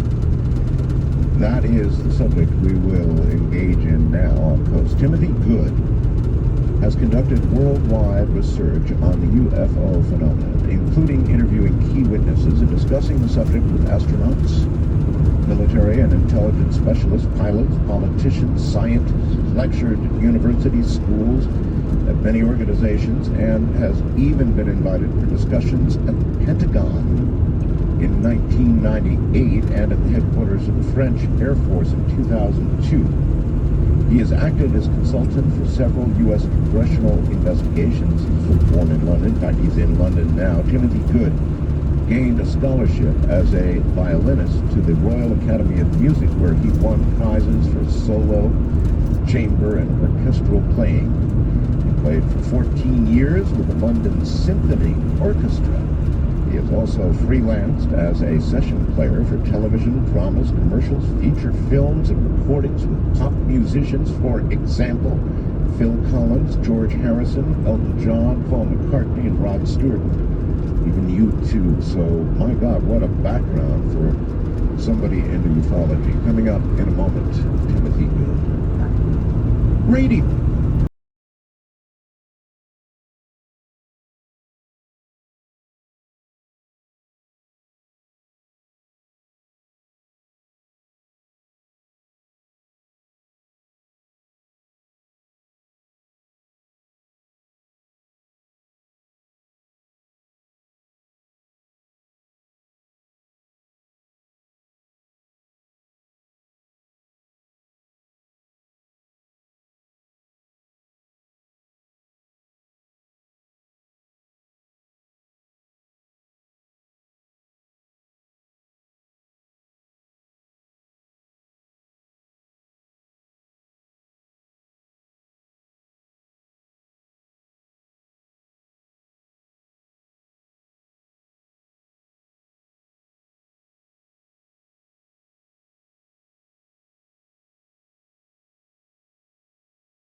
before the United Nations General Assembly in 1987, I think it's September 1987. He says, I occasionally think how quickly our differences worldwide would vanish if we were facing an alien threat, and yet I ask, is not an alien force among us? And then he went on quickly to add, what would be more alien, the war, the threat of nuclear war, and so on. But I think he was trying to tell us something. I'm absolutely convinced of it. Do you believe that a U.S. president, or even Brian, the British Prime Minister, can take office and on their first day tell their aide, look, here I am. I want everything on my desk that we know about UFOs, and I want it there in the morning. They can try. President Clinton tried. He didn't get anywhere fast, that's for sure. So I think. Do you really know that? I mean, maybe he did find out everything, and maybe that everything included, not informing the American people for the following reasons. That may be the case, Art. I honestly don't know. I suspect he was not told everything. Well, last Sunday we repeated a program I did with John Lear, who took me through what's called Lear test, and he went through this long litany of, listen, here are the things. Could you tell the public the following? And he named off about 25 things that obviously you could never, ever tell the American public and have a shred of credibility left. Absolutely true.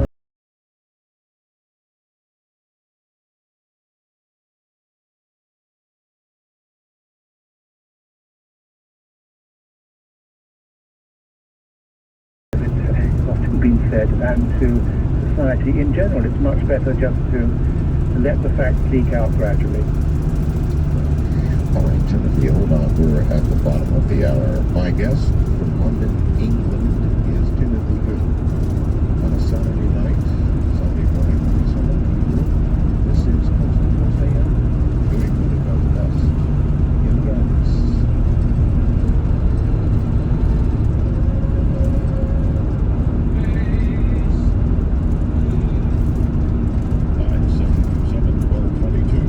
To talk with Art Bell from east of the Rockies, call toll free at 800-825-5033.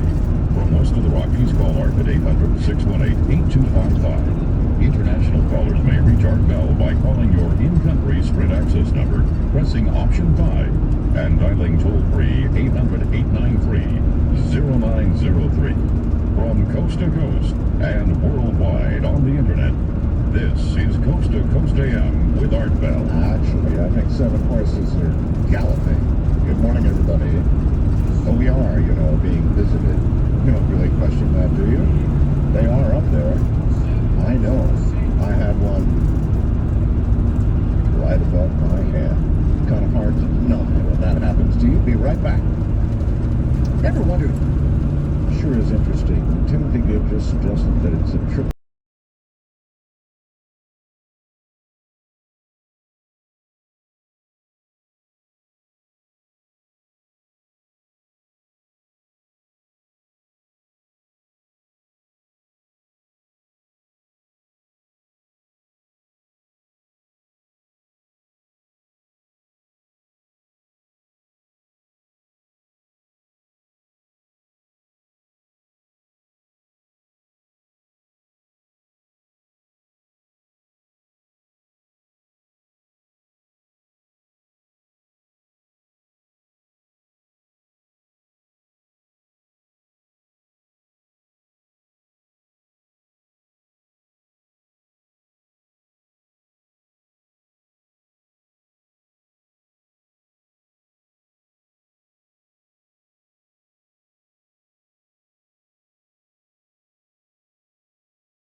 some truth to that story. And I know from people I've talked to, people say, why don't they contact our government leaders, our military leaders? Well, I think they have done, but those are the people least likely to come out with the truth. Well, when you look at, Excuse me. that's quite all right. When you look at the Earth, and you talk about minerals, or you talk about, what's here that's not on Mars and Venus and all the other planets that we're now discovering with Hubble and other telescopes, all these planets and all these suns. But the unusual thing about Earth that really stands out would be us. Sure. I mean, I think Earth is unique, not just in our solar system, but maybe for light years around. More than the iron, more than the uranium, it would be the intelligent life on Earth. It seems to me that would stand out like a beacon. Mm-hmm. And Sure. that would account for their interest. That would be my guess anyway. And the interest was definitely accelerated in World War II because of our nuclear development, that's for sure. Well, I wonder what the current state of understanding between ourselves and whoever else it might be is. Do you have clues about that? No, I wish I did. I'm trying. Do you have guesses about it? It would just be pure speculation. I prefer to deal with what in fact we can be sure of.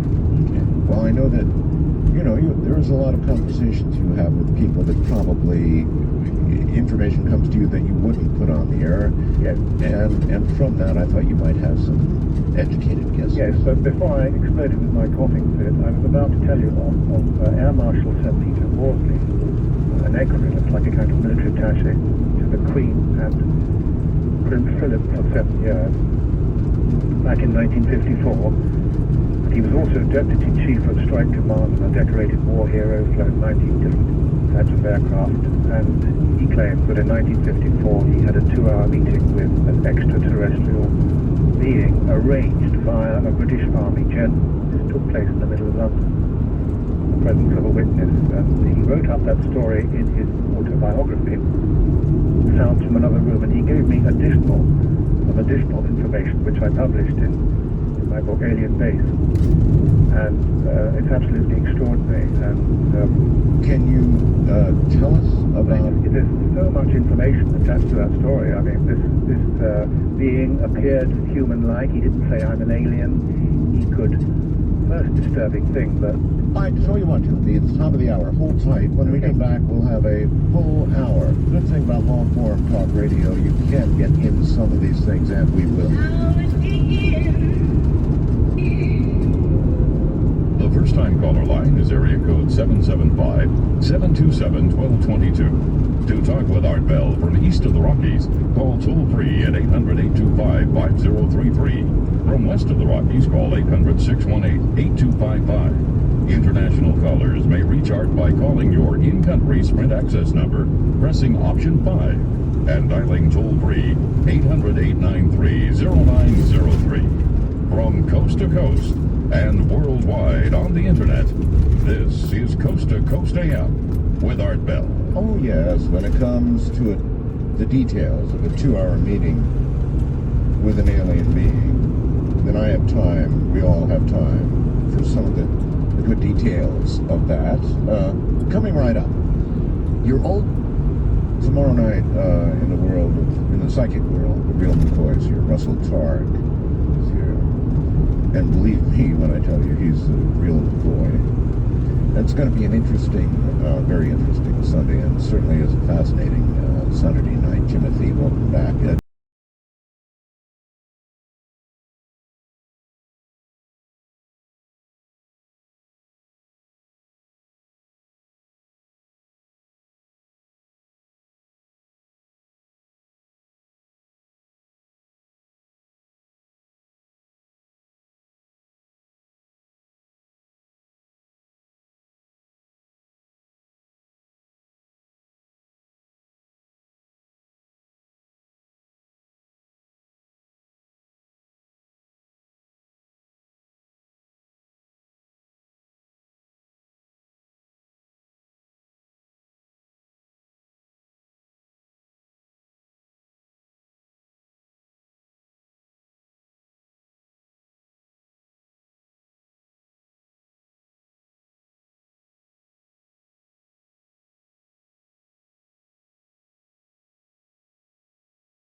specific, and whatever that was, it wasn't a star, it was very specific. It pointed out a particular building. You have Jesus' phenomenal ability to telepathy, levitation, healing, and the resurrection, which even the Catholic Church, I believe, acknowledges to be a bodily, a physical resurrection, accompanied by shining beings, and then the reappearance of Paul on the road to Damascus. You remember that story, the dazzling light, when it blinded the soldiers? They couldn't hear anything, but Jesus spoke out of this blinding light in the sky, and so on and so forth. And I think the angel Gabriel might well have been maybe something to do with artificial insemination, which might explain the so-called Immaculate Conception. Well, it has to be said that so many of the modern sightings and close contact sightings seem to involve reproduction, a study of reproduction, reproductive organs. When you get stories from people who have been abducted, very frequent. I was really surprised, Timothy, at the amount of sexual content in abduction stories when you really get down to brass tacks Yes. with abductees. Yes. It's Yes. remarkable. Definitely. Any guesses about what they're trying to do? Well, I think hybridization is the name of the game. The question is it for their benefit or ours? They often say, abductees say, oh, they're the lovely beings. They said, oh, it's all just for us, But All the time, Timothy. I think it's for their benefit, more likely. I spoke to an abductee in Puerto Rico. Puerto Rico is a country I visited on several occasions. And I met a contactee there who claims to have been taken to an alien base within Puerto Rico. And he saw many different types of craft in this giant cabin in the mountains. Where they said, nothing to be afraid of. This is something we want to help you out, and so forth. And they mentioned, I believe, hybridization. And I asked this abductee what he thought the true purpose of this hybridization process was. And he was convinced it was for their own benefit to help them to adapt to this planet. Well, I've interviewed many abductees, and the vast majority of them, Timothy, say that these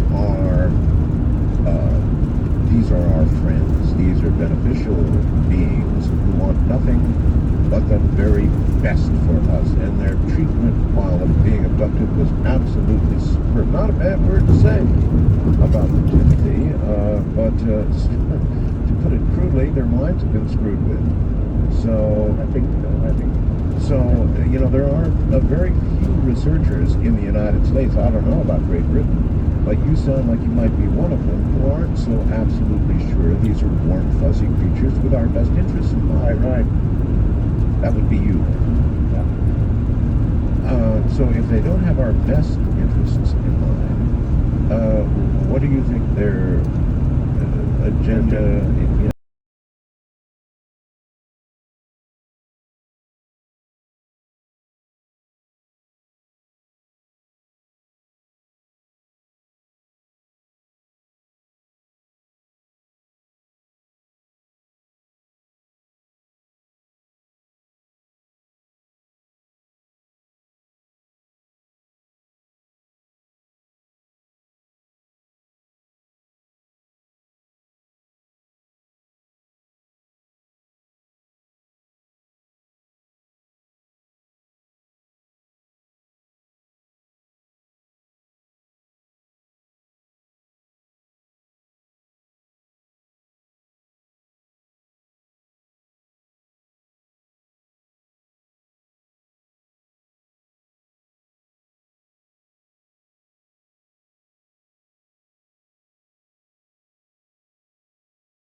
saying it's the only reason. That's the reason for the acceleration of activities in small villages.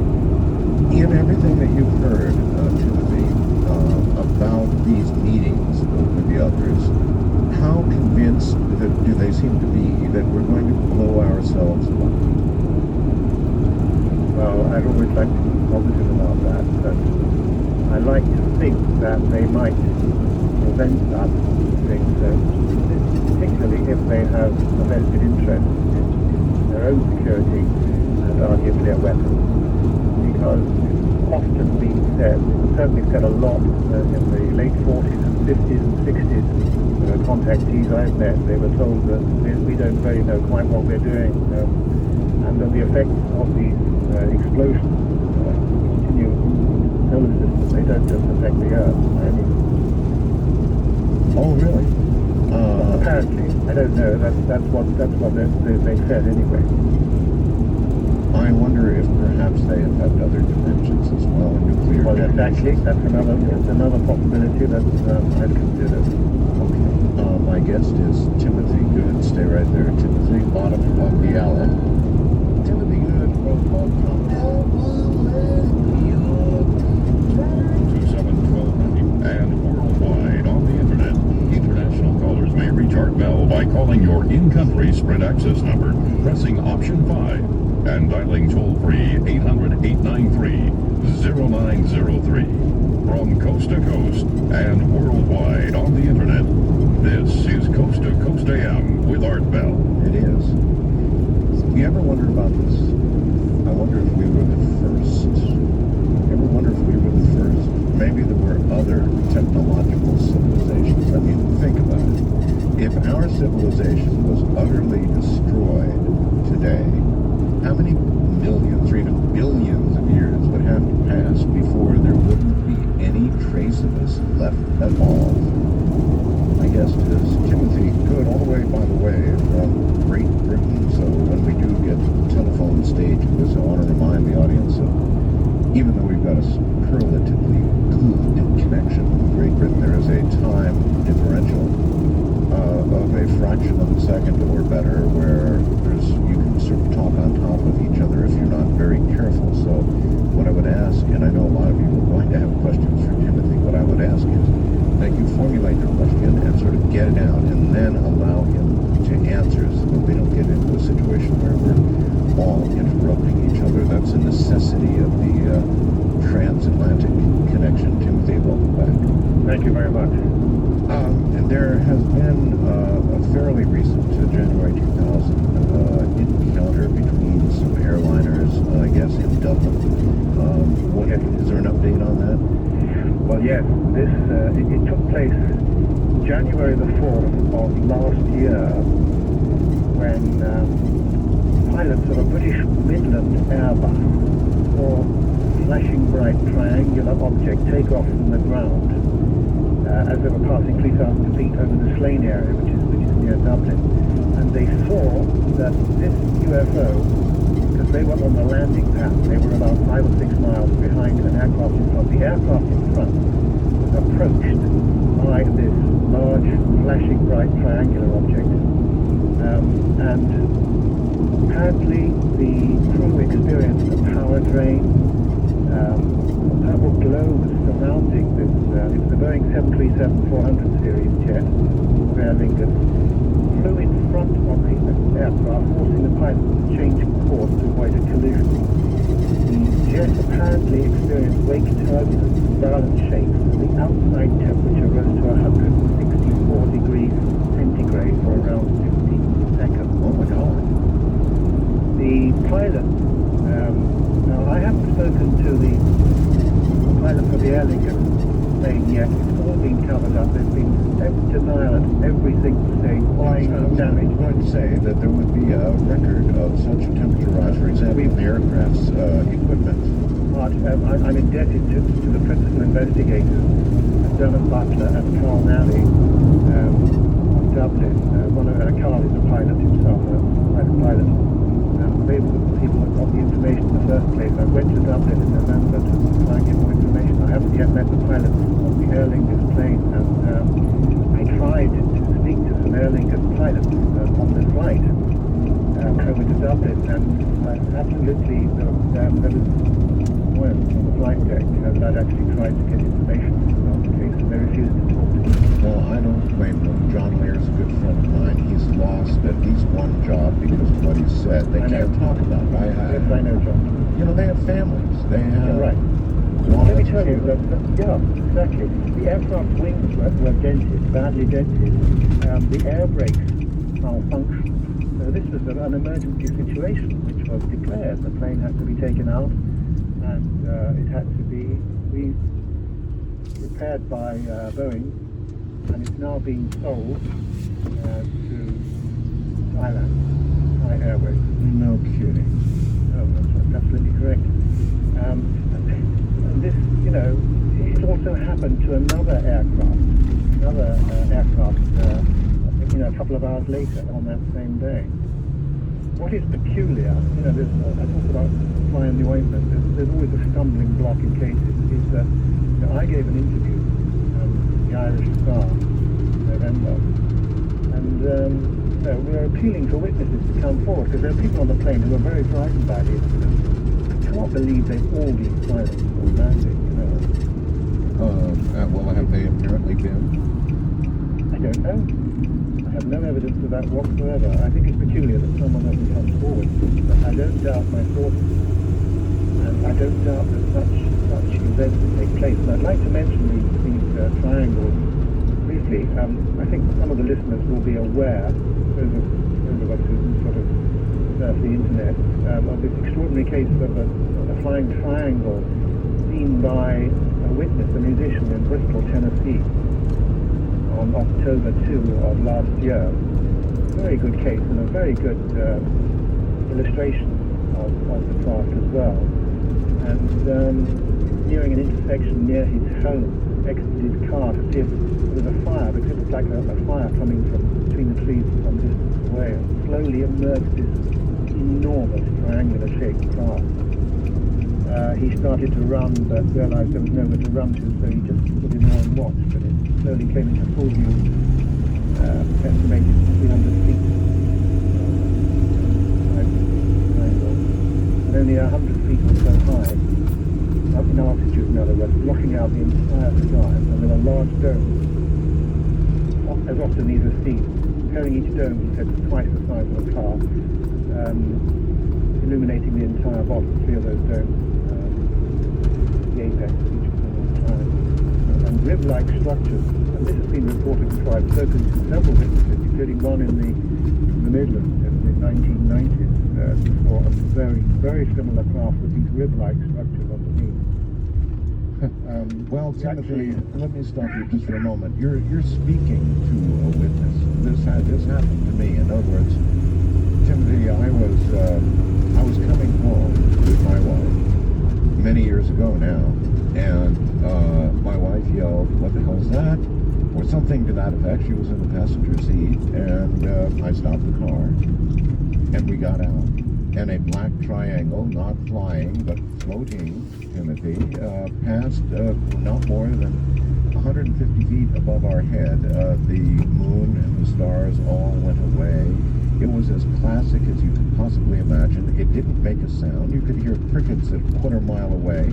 It floated over our head and then continued floating toward what we call Area 51 that we're not far from here. But Timothy, this happened to me. I've done paintings and drawings of exactly what it was like, where our car was, what the geography was like, the whole schmear, and what it looked like to us. I could have thrown a rock at the thing, except, Timothy, that I was in shock. So you see, I've seen this myself.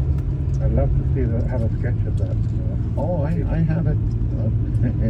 We had an artist do it for us, and we did GPS readings, and they came out and looked at the terrain and got everything exactly as it was. Exactly as it was. I've got a giant thing on the wall of it. So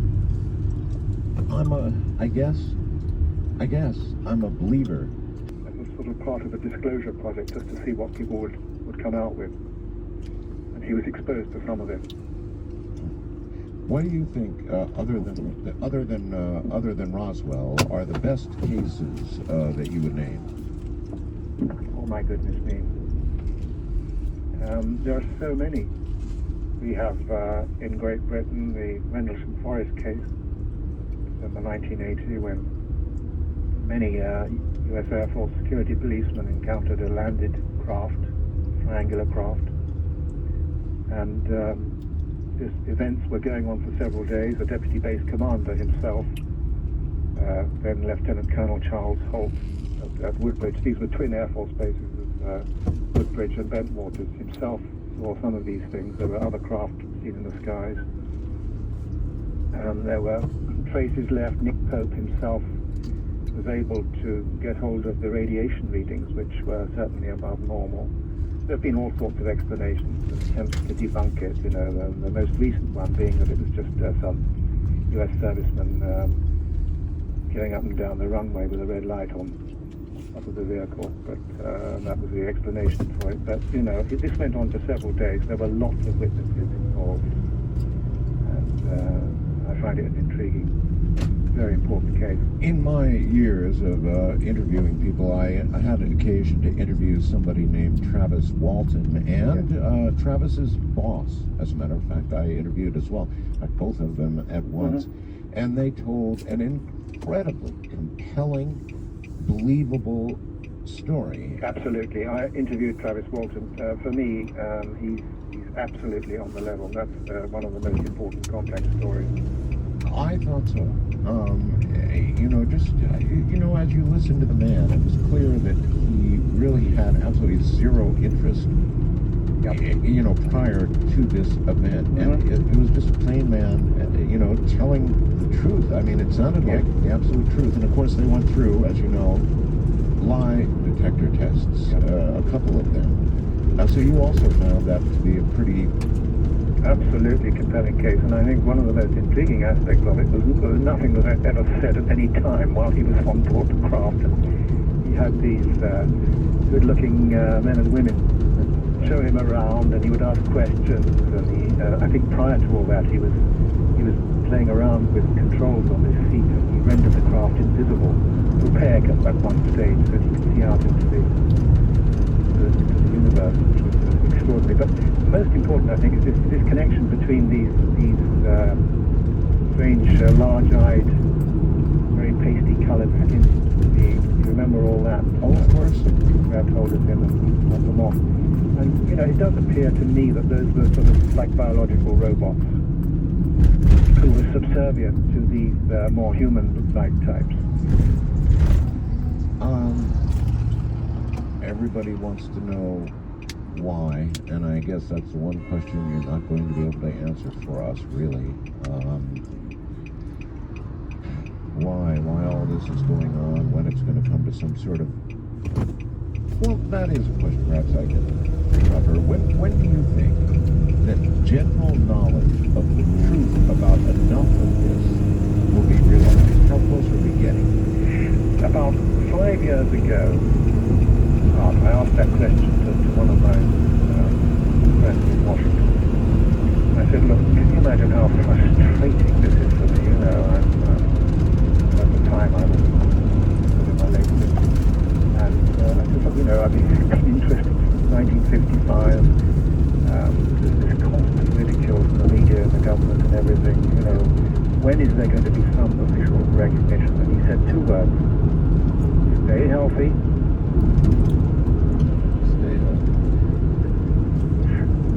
So, and since then, he and others have intimated that gradual exposure is the only way forward. They are concerned about overreaction of the public.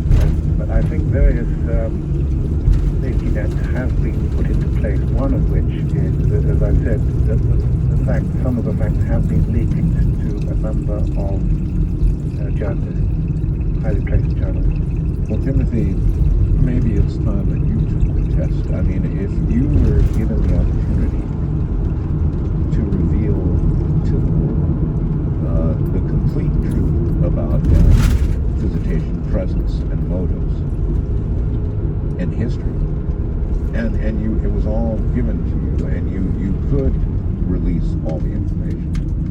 I could release it because I'm not an authority. I'm not a politician. So I wouldn't really have that much to lose. In fact, I have come up with a lot of this stuff, and it's either just disbelieved or ridiculed. But, when somebody in a really prominent position of authority comes up with this stuff, it's much, much more difficult. Because it's embarrassing above all. We're not in control. Nobody likes to look out of control, particularly politicians. They like to tell us, how break the world and so on and so forth. To admit that there are outside forces against whom we have little or no control whatsoever is political suicide and military suicide as well. Quite right. If they can't control it, then they don't even admit it's there, and that certainly is the course they've been following.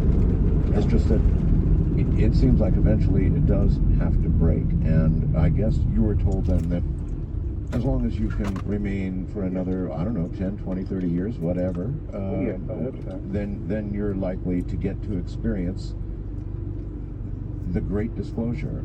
I think what is happening, what I've noticed, and I'm not alone in this, is that there has been an improvement to a certain extent in the media, the national and international media, with regard to reporting on this subject more seriously. Certainly, in terms of our recent Freedom of Information Act, a lot of reports. I've got here, 19th of December last year, a huge article in a broadsheet, The Independent on Sunday, an article by a regular columnist, Andy Martin, reporting that in Cambridge, in England, where the university is, he and his family saw this giant craft just hovering and going over him, no more than a height of more than 400 or 500 feet. No noise, he said. Dark outline of the craft, nothing like an aircraft, no wings poking out the sides. Definitely jumbo size. It wasn't going up and it wasn't coming down. And that's from a good journalist. And another journalist, the editor of a paper in Southern England, the Southern Daily Echo, reported seeing a large triangular craft in the New Forest, that's in Hampshire. All right, we are at the top of the hour. We're going to go to phones here shortly. Hold on, Timothy. I'll tell you what I told Ames. I told them that after seeing what I saw, whether it's us, our back-engineered craft, or even our own craft that now defy gravity, or it's theirs, either way, disclosure of this, well, that would be a really big story. Right?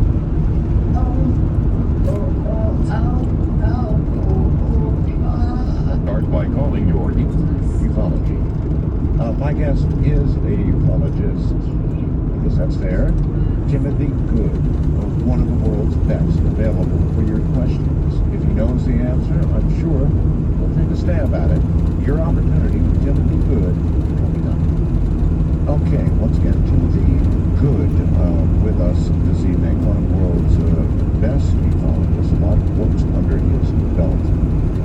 Alien Update is one unearthly disclosure conflicting interest in the control of extraterrestrial intelligence, alien base, Earth's encounters with extraterrestrials, alien liaison, the ultimate secret, beyond top secret, will be a worldwide UFO security threat, and above, of course, above top secret, the worldwide UFO cover-up. And interestingly, I found a photograph of the painting that was done of what Ramona and I experienced, and it's sideways. It's the wrong aspect ratio to try and put on, but I'm going to try it. It's going to squeeze it weirdly, I think, if I try and put it in my webcam slot.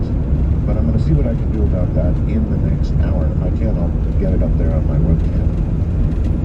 If it looks too silly when it gets squished, I'm going to do it. Once again, here's Timothy Good, and I would like, of course, to get some calls this hour. But Timothy, is there anything that we didn't cover, in the first couple of hours that we absolutely should? Oh, gosh, there's tons of stuff out. I guess it would be more of interest to listeners if I mentioned things that they may not be familiar with at all. Sure. Now, for example, well, they may be vaguely familiar. Back in March of 1997, there was a report that a large triangular craft was seen above the house of Michael Howard, who was then Home Secretary, living down in the marshlands of southern Kent. And the event was witnessed by a journalist who I spoke to. There were other witnesses involved who subsequently came forward. This craft alternately hovered right above Michael Howard's house. He's currently leader of the Conservative Party, and he's hoping to win the election, which we're going to have today. But I have got an official request has been put in for information about the event and his opinion and so forth, and I've already had acknowledgement that he will indeed be replying to this. So stay tuned. I'll let you know what he says about it. But interestingly, this craft alternately hovered right above his house and then retreated, like 400 or 500 yards. Then it came back again, and this was going on. And there was, at one stage, all the alarms were set off because, obviously, being Home Secretary at the time, a lot of security guards around the place, dogs and so forth, and there was pandemonium. And this was witnessed by a number of people, including some firemen. So something happened. I think that's very interesting. And talking about, as we were earlier, about politicians and UFOs, but this is an election year, and the least likely subject that any politician is going to get involved with is UFOs. That's for sure. And as far as your president is concerned, I do know someone who is a friend of his and has on several occasions asked him. And the last time he asked him was in late 2003, I believe. And he said, come on, tell me, blah, blah, blah. And this chap said, ask Cheney. That is what George Bush replied. Whether that's helpful to anybody, I don't know, but that's what your president said regarding the UFO subject. Why do I think that's a reasonable answer? I think so too. I have a feeling if anybody knows it's all right. And George Bush Senior. Listen, former President Bush knows a great deal about the subject, that I can tell you. Okay. If you have an opportunity to get to the Coast to Coast AM website, I just took a picture of the picture and put it on my webcam up there. Now, unfortunately, the proportions are not quite right, but they're close. I had to squish it to get it in there because it only allows a certain a size, photograph 320 by 240, and those are not the appropriate. It got squished, but it'll be up there in the next 5 or 10 minutes. So I would love you to see that. Timothy, it's exactly what we saw. It'll be up there very shortly. In the meantime, here are some people who want to talk to you. First time caller line, you're on the air with Timothy. Good. Hi. How you doing? Doing all right, sir. Who are you?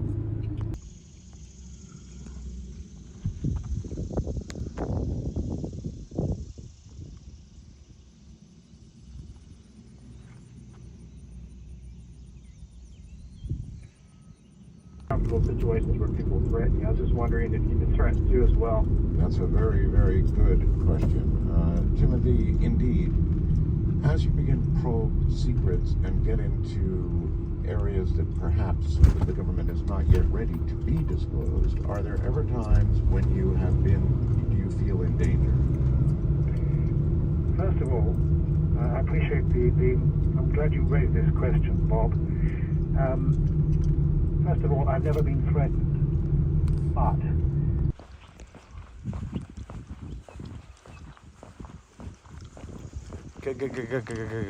Gateway to hell.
see.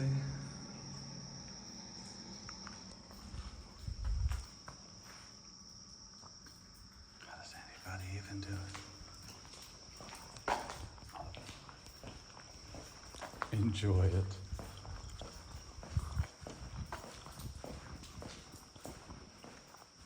Sure.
Hello?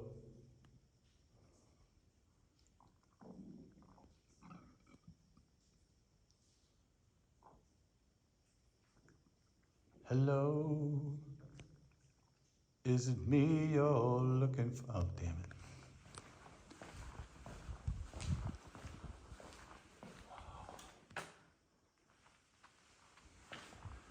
The lights can just stay off as far as I'm concerned.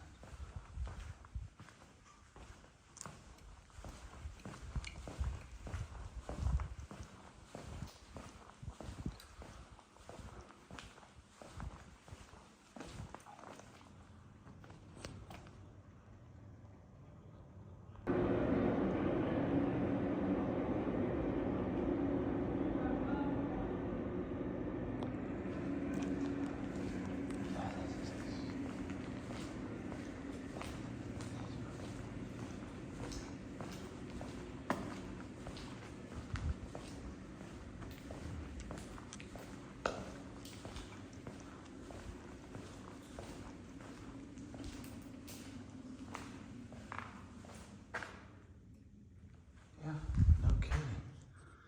Damn right it does.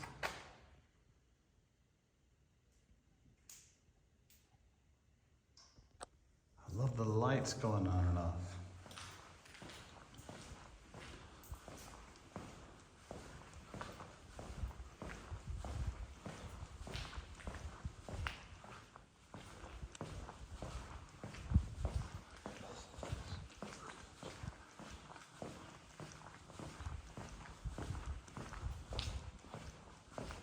Oh yeah, going in there for sure.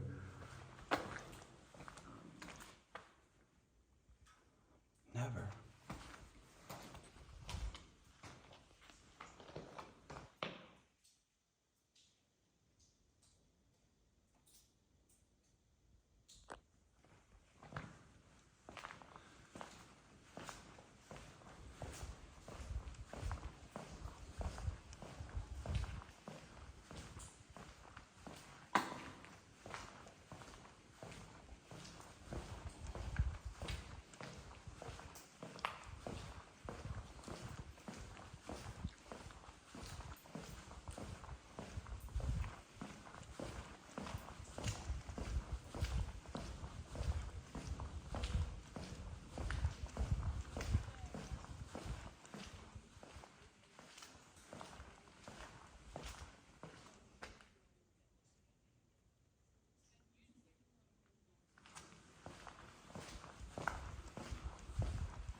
dying here.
what they're doing.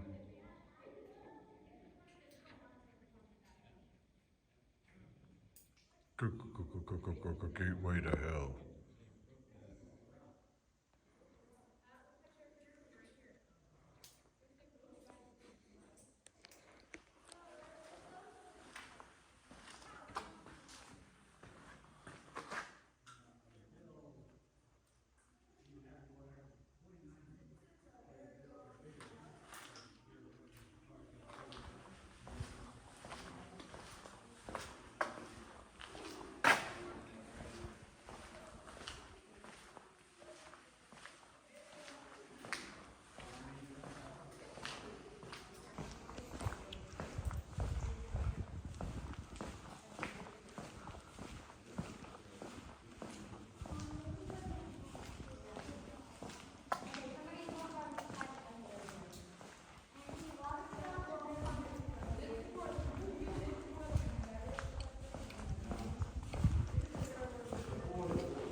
Bunch of randos.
I gave the talk. I came back to my room, and a lot of stuff had been stolen from my girlfriend as well at the time. A lot of stuff. Now, it could have been somebody, it could have been an inside job. I must state that at the outset. At the same time, the police were not that cooperative. And the best I learned was that the hotel had hardly ever been broken into. There were about 400 other rooms. Nobody else's room had been taken. So, do you think that's intimidation? Do you think that was done by military guys? I don't know. Keep an open mind about it. But those are some of the things that have happened. So obviously, they perhaps suggested to you that, one, you should be slowing up a little, you should be more careful about what you say. What do you think the message might have been? I don't know. Probably the latter. Fair answer. Wildcard line, you're on the air with Timothy Good. Good morning. Good morning to you both, and all this matter are, this is Robin in Boulder, Colorado, and I'll be brief. I wonder if the gentleman would know of a way for a human to initiate contact if there's one desired, and would you care to comment on, hope I've got the name right, Billy Meyer? Okay, very good. Actually, both good questions. One, Okay. I didn't get the lady's first name. I'm sorry, she's gone. But at any rate, two good questions. Anyway, she's from Colorado. Yes. The way to initiate contact, my goodness me. Some people don't need to initiate contact, apparently, especially if they're abducted out of their bedrooms in the middle of the night. Would you say she should be careful what she wishes for? I would, actually. My feeling is that one should always ask for protection.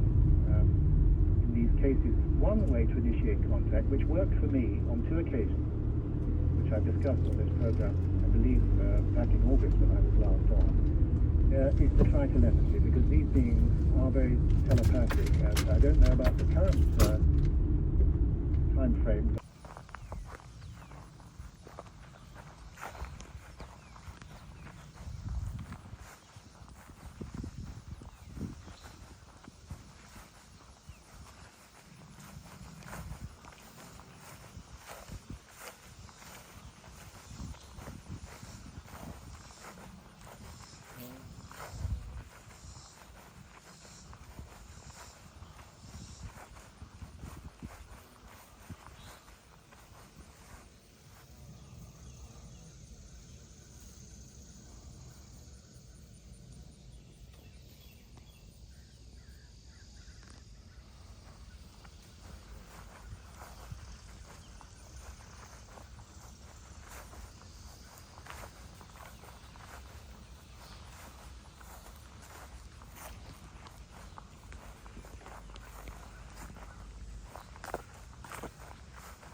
nurse, Kate Cummings, would serve here when it was a hospital.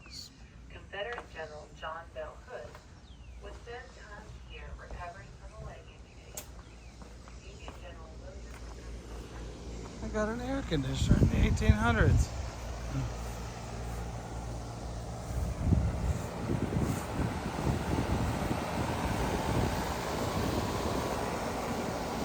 That's the 1800s one. That's the 1980s one.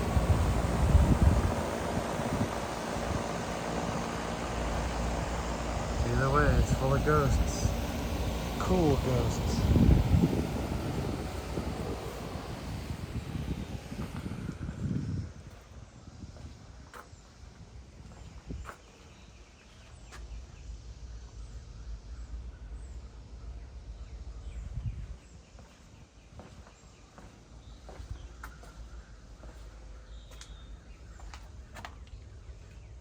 Intercom from the Civil War.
Is that a spook light?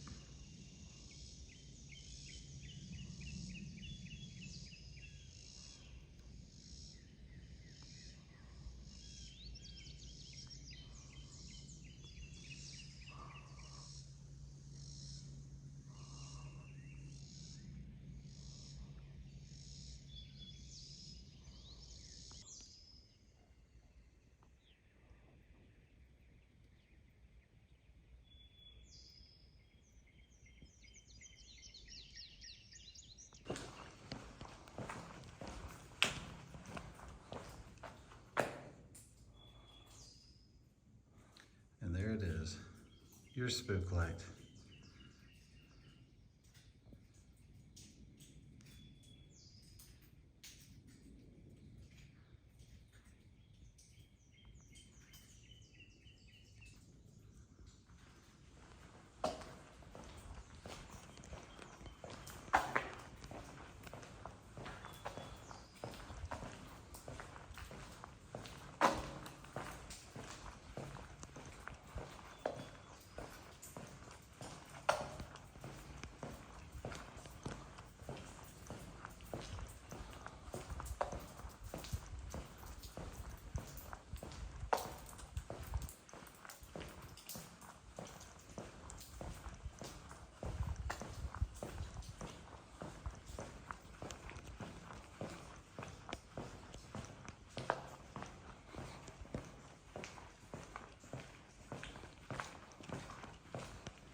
come, and they would need to go, they need to know where these are. There are 8 of them, 2 of them bigger than this. And if there are more than, say, even 2 people, you'd want to be in there just back. And you cover your face, your nose, because there'd be a thick soot in the tunnel from trains coming through. They came through about 20, 25 miles an hour. Originally, they were wood burners, and then coal burners, which is even worse as far as the smoke and the soot. So you want to let the tunnel air out before you came out, otherwise you would be breathing. So now eventually, the townspeople would use the tunnel to pass through, because you didn't want where the water was getting that close to the home. And so they need to know where these are. I'll run the train when they're able to turn around. So that's the safety project for the safety, actually, particularly some of the big ones, not 2 of them first for that. So we will close the time check. This side. Cigarette. Things right here. And they're back to the dirt. Cigarette. And then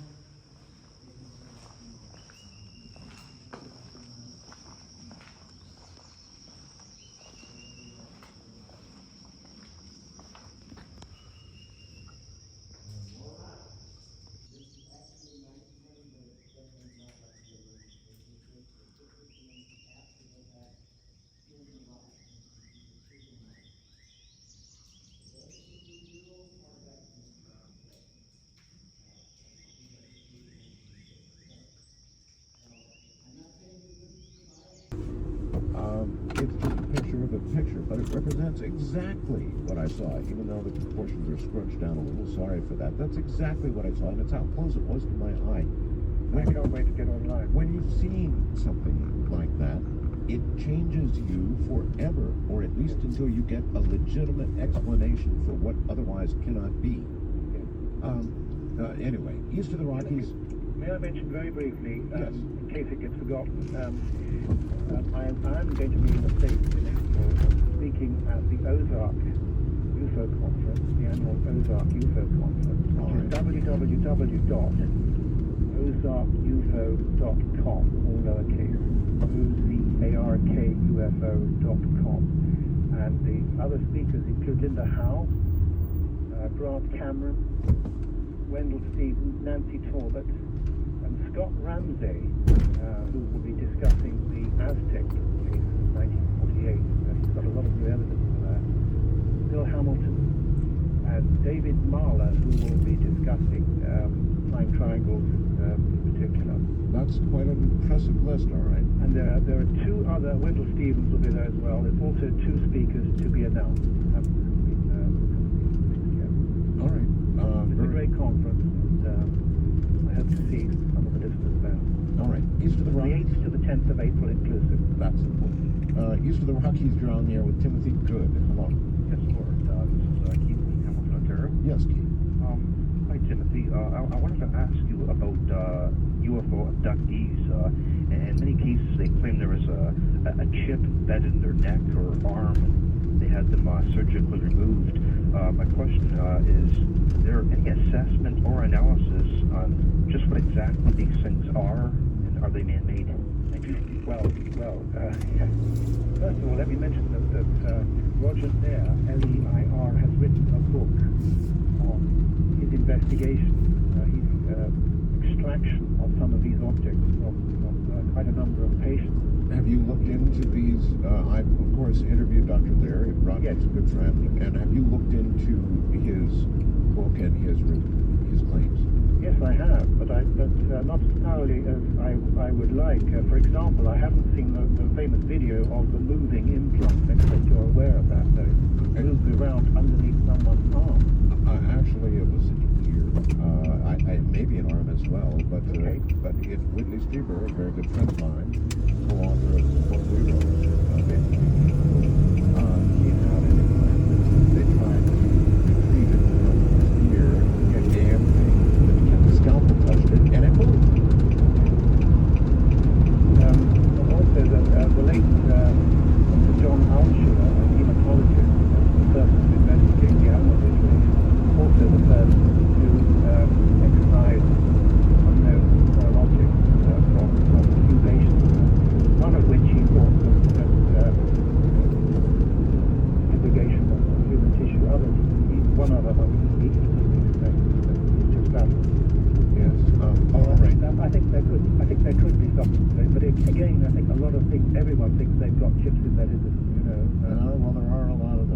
Timothy Good is my guest, a ufologist in Great Britain, all the way across the ocean. If you have a question for him, that's what we're here for. I'm Art Bell, and this is Coast to Coast.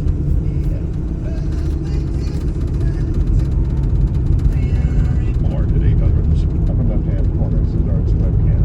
I would swear to you on a stack of Bibles, as would my wife, now bear in mind the proportions are squished a little bit to get it into that size of a picture. It's actually a much higher resolution picture, so it's squished. But that's exactly what we saw. The proportion actually is pretty close in terms of the vehicle. You can judge by how my geometry is squished a little bit, and how the rest of it is squished. But that's it, baby. That's what we saw, and I'd swear that on a stack of Bibles. We'll be back in just a moment. Stay right where you are. It is true that Britain just literally got a Freedom of Information Act, and apparently Timothy feels that, well, they were ready for it by the time it came out. You may recall in the Roswell situation when we had a man in Congress who actually went after the information. The only answer he ever got was, whoops. He had Congress ship. Yes, and it looks like these files have been destroyed or lost. I think they said they're lost. Or whatever. And you think much the same kind of thing happened there in Britain with your new Freedom of Information Act? Probably, in some cases, yeah. All right. First on color line, you were on here with Timothy Good.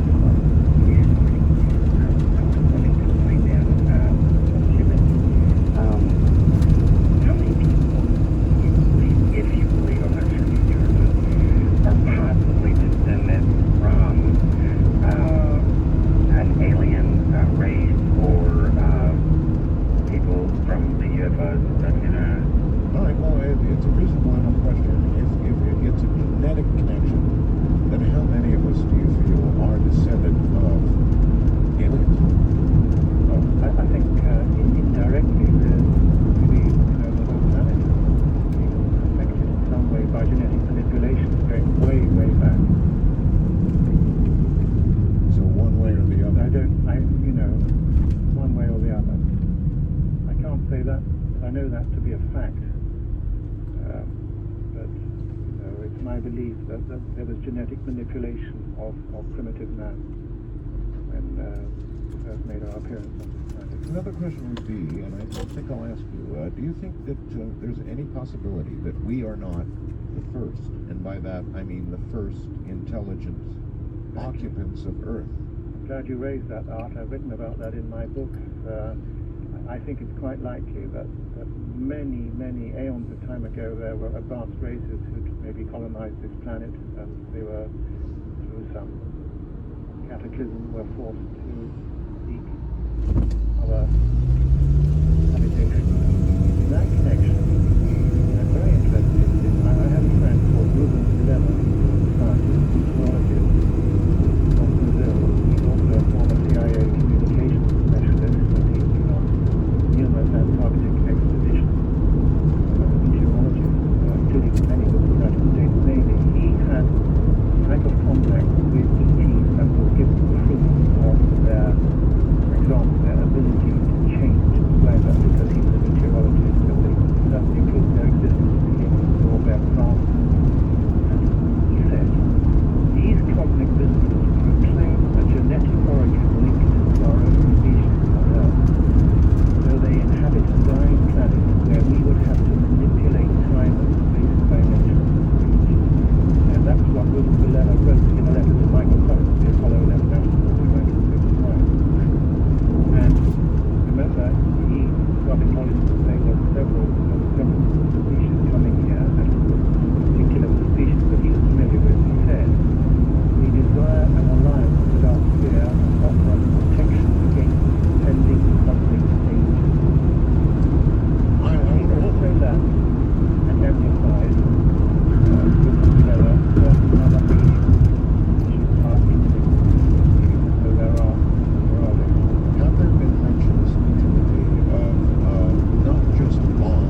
problems. And he goes into some detail about that. I can't remember chapter and verse after. Sorry, right now. Oh, that's quite all right, Timothy. Wildcard line, we're on air with Timothy. Good morning.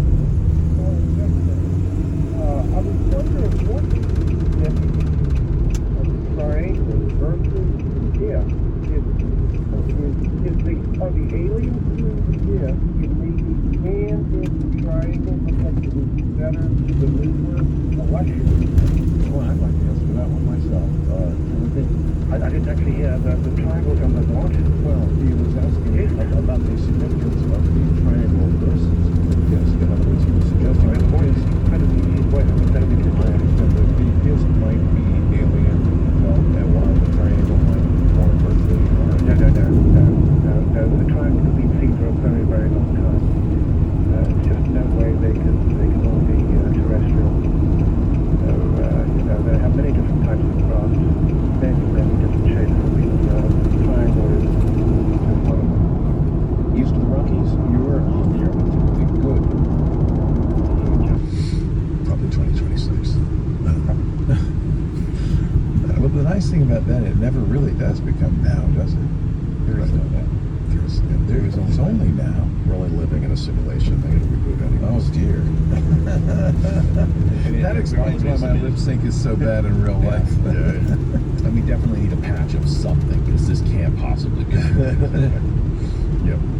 This is it. This is what I got. This can't be it. Let's pause. Mm-hmm. The pause that refreshes, as one says. And we will continue with Paul Thurrott, Richard Campbell, and Windows Weekly. We're so glad you're all here for our show. As always, you probably hear me say it. You've heard me in the past say it for many years. Bandwidth for Windows Weekly is brought to you by Cashfly at cachefly.com/twit. Actually, it's still true. It never stopped being true. In the earliest days of Twit, we had no idea that we would be so successful.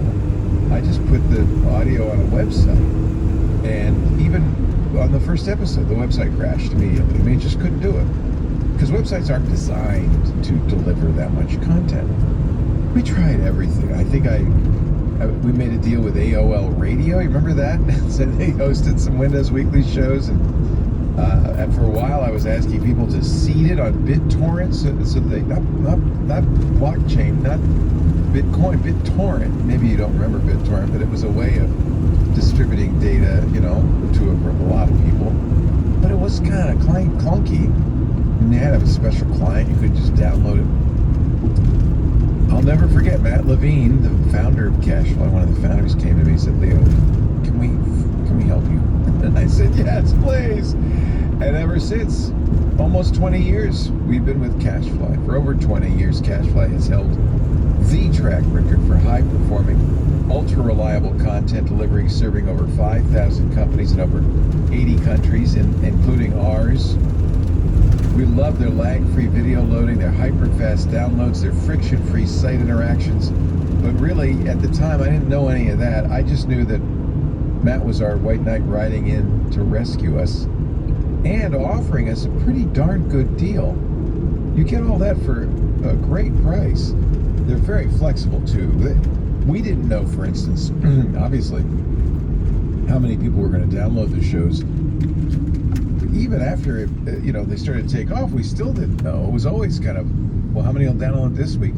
So Matt was very flexible. We basically designed our own contract, allowing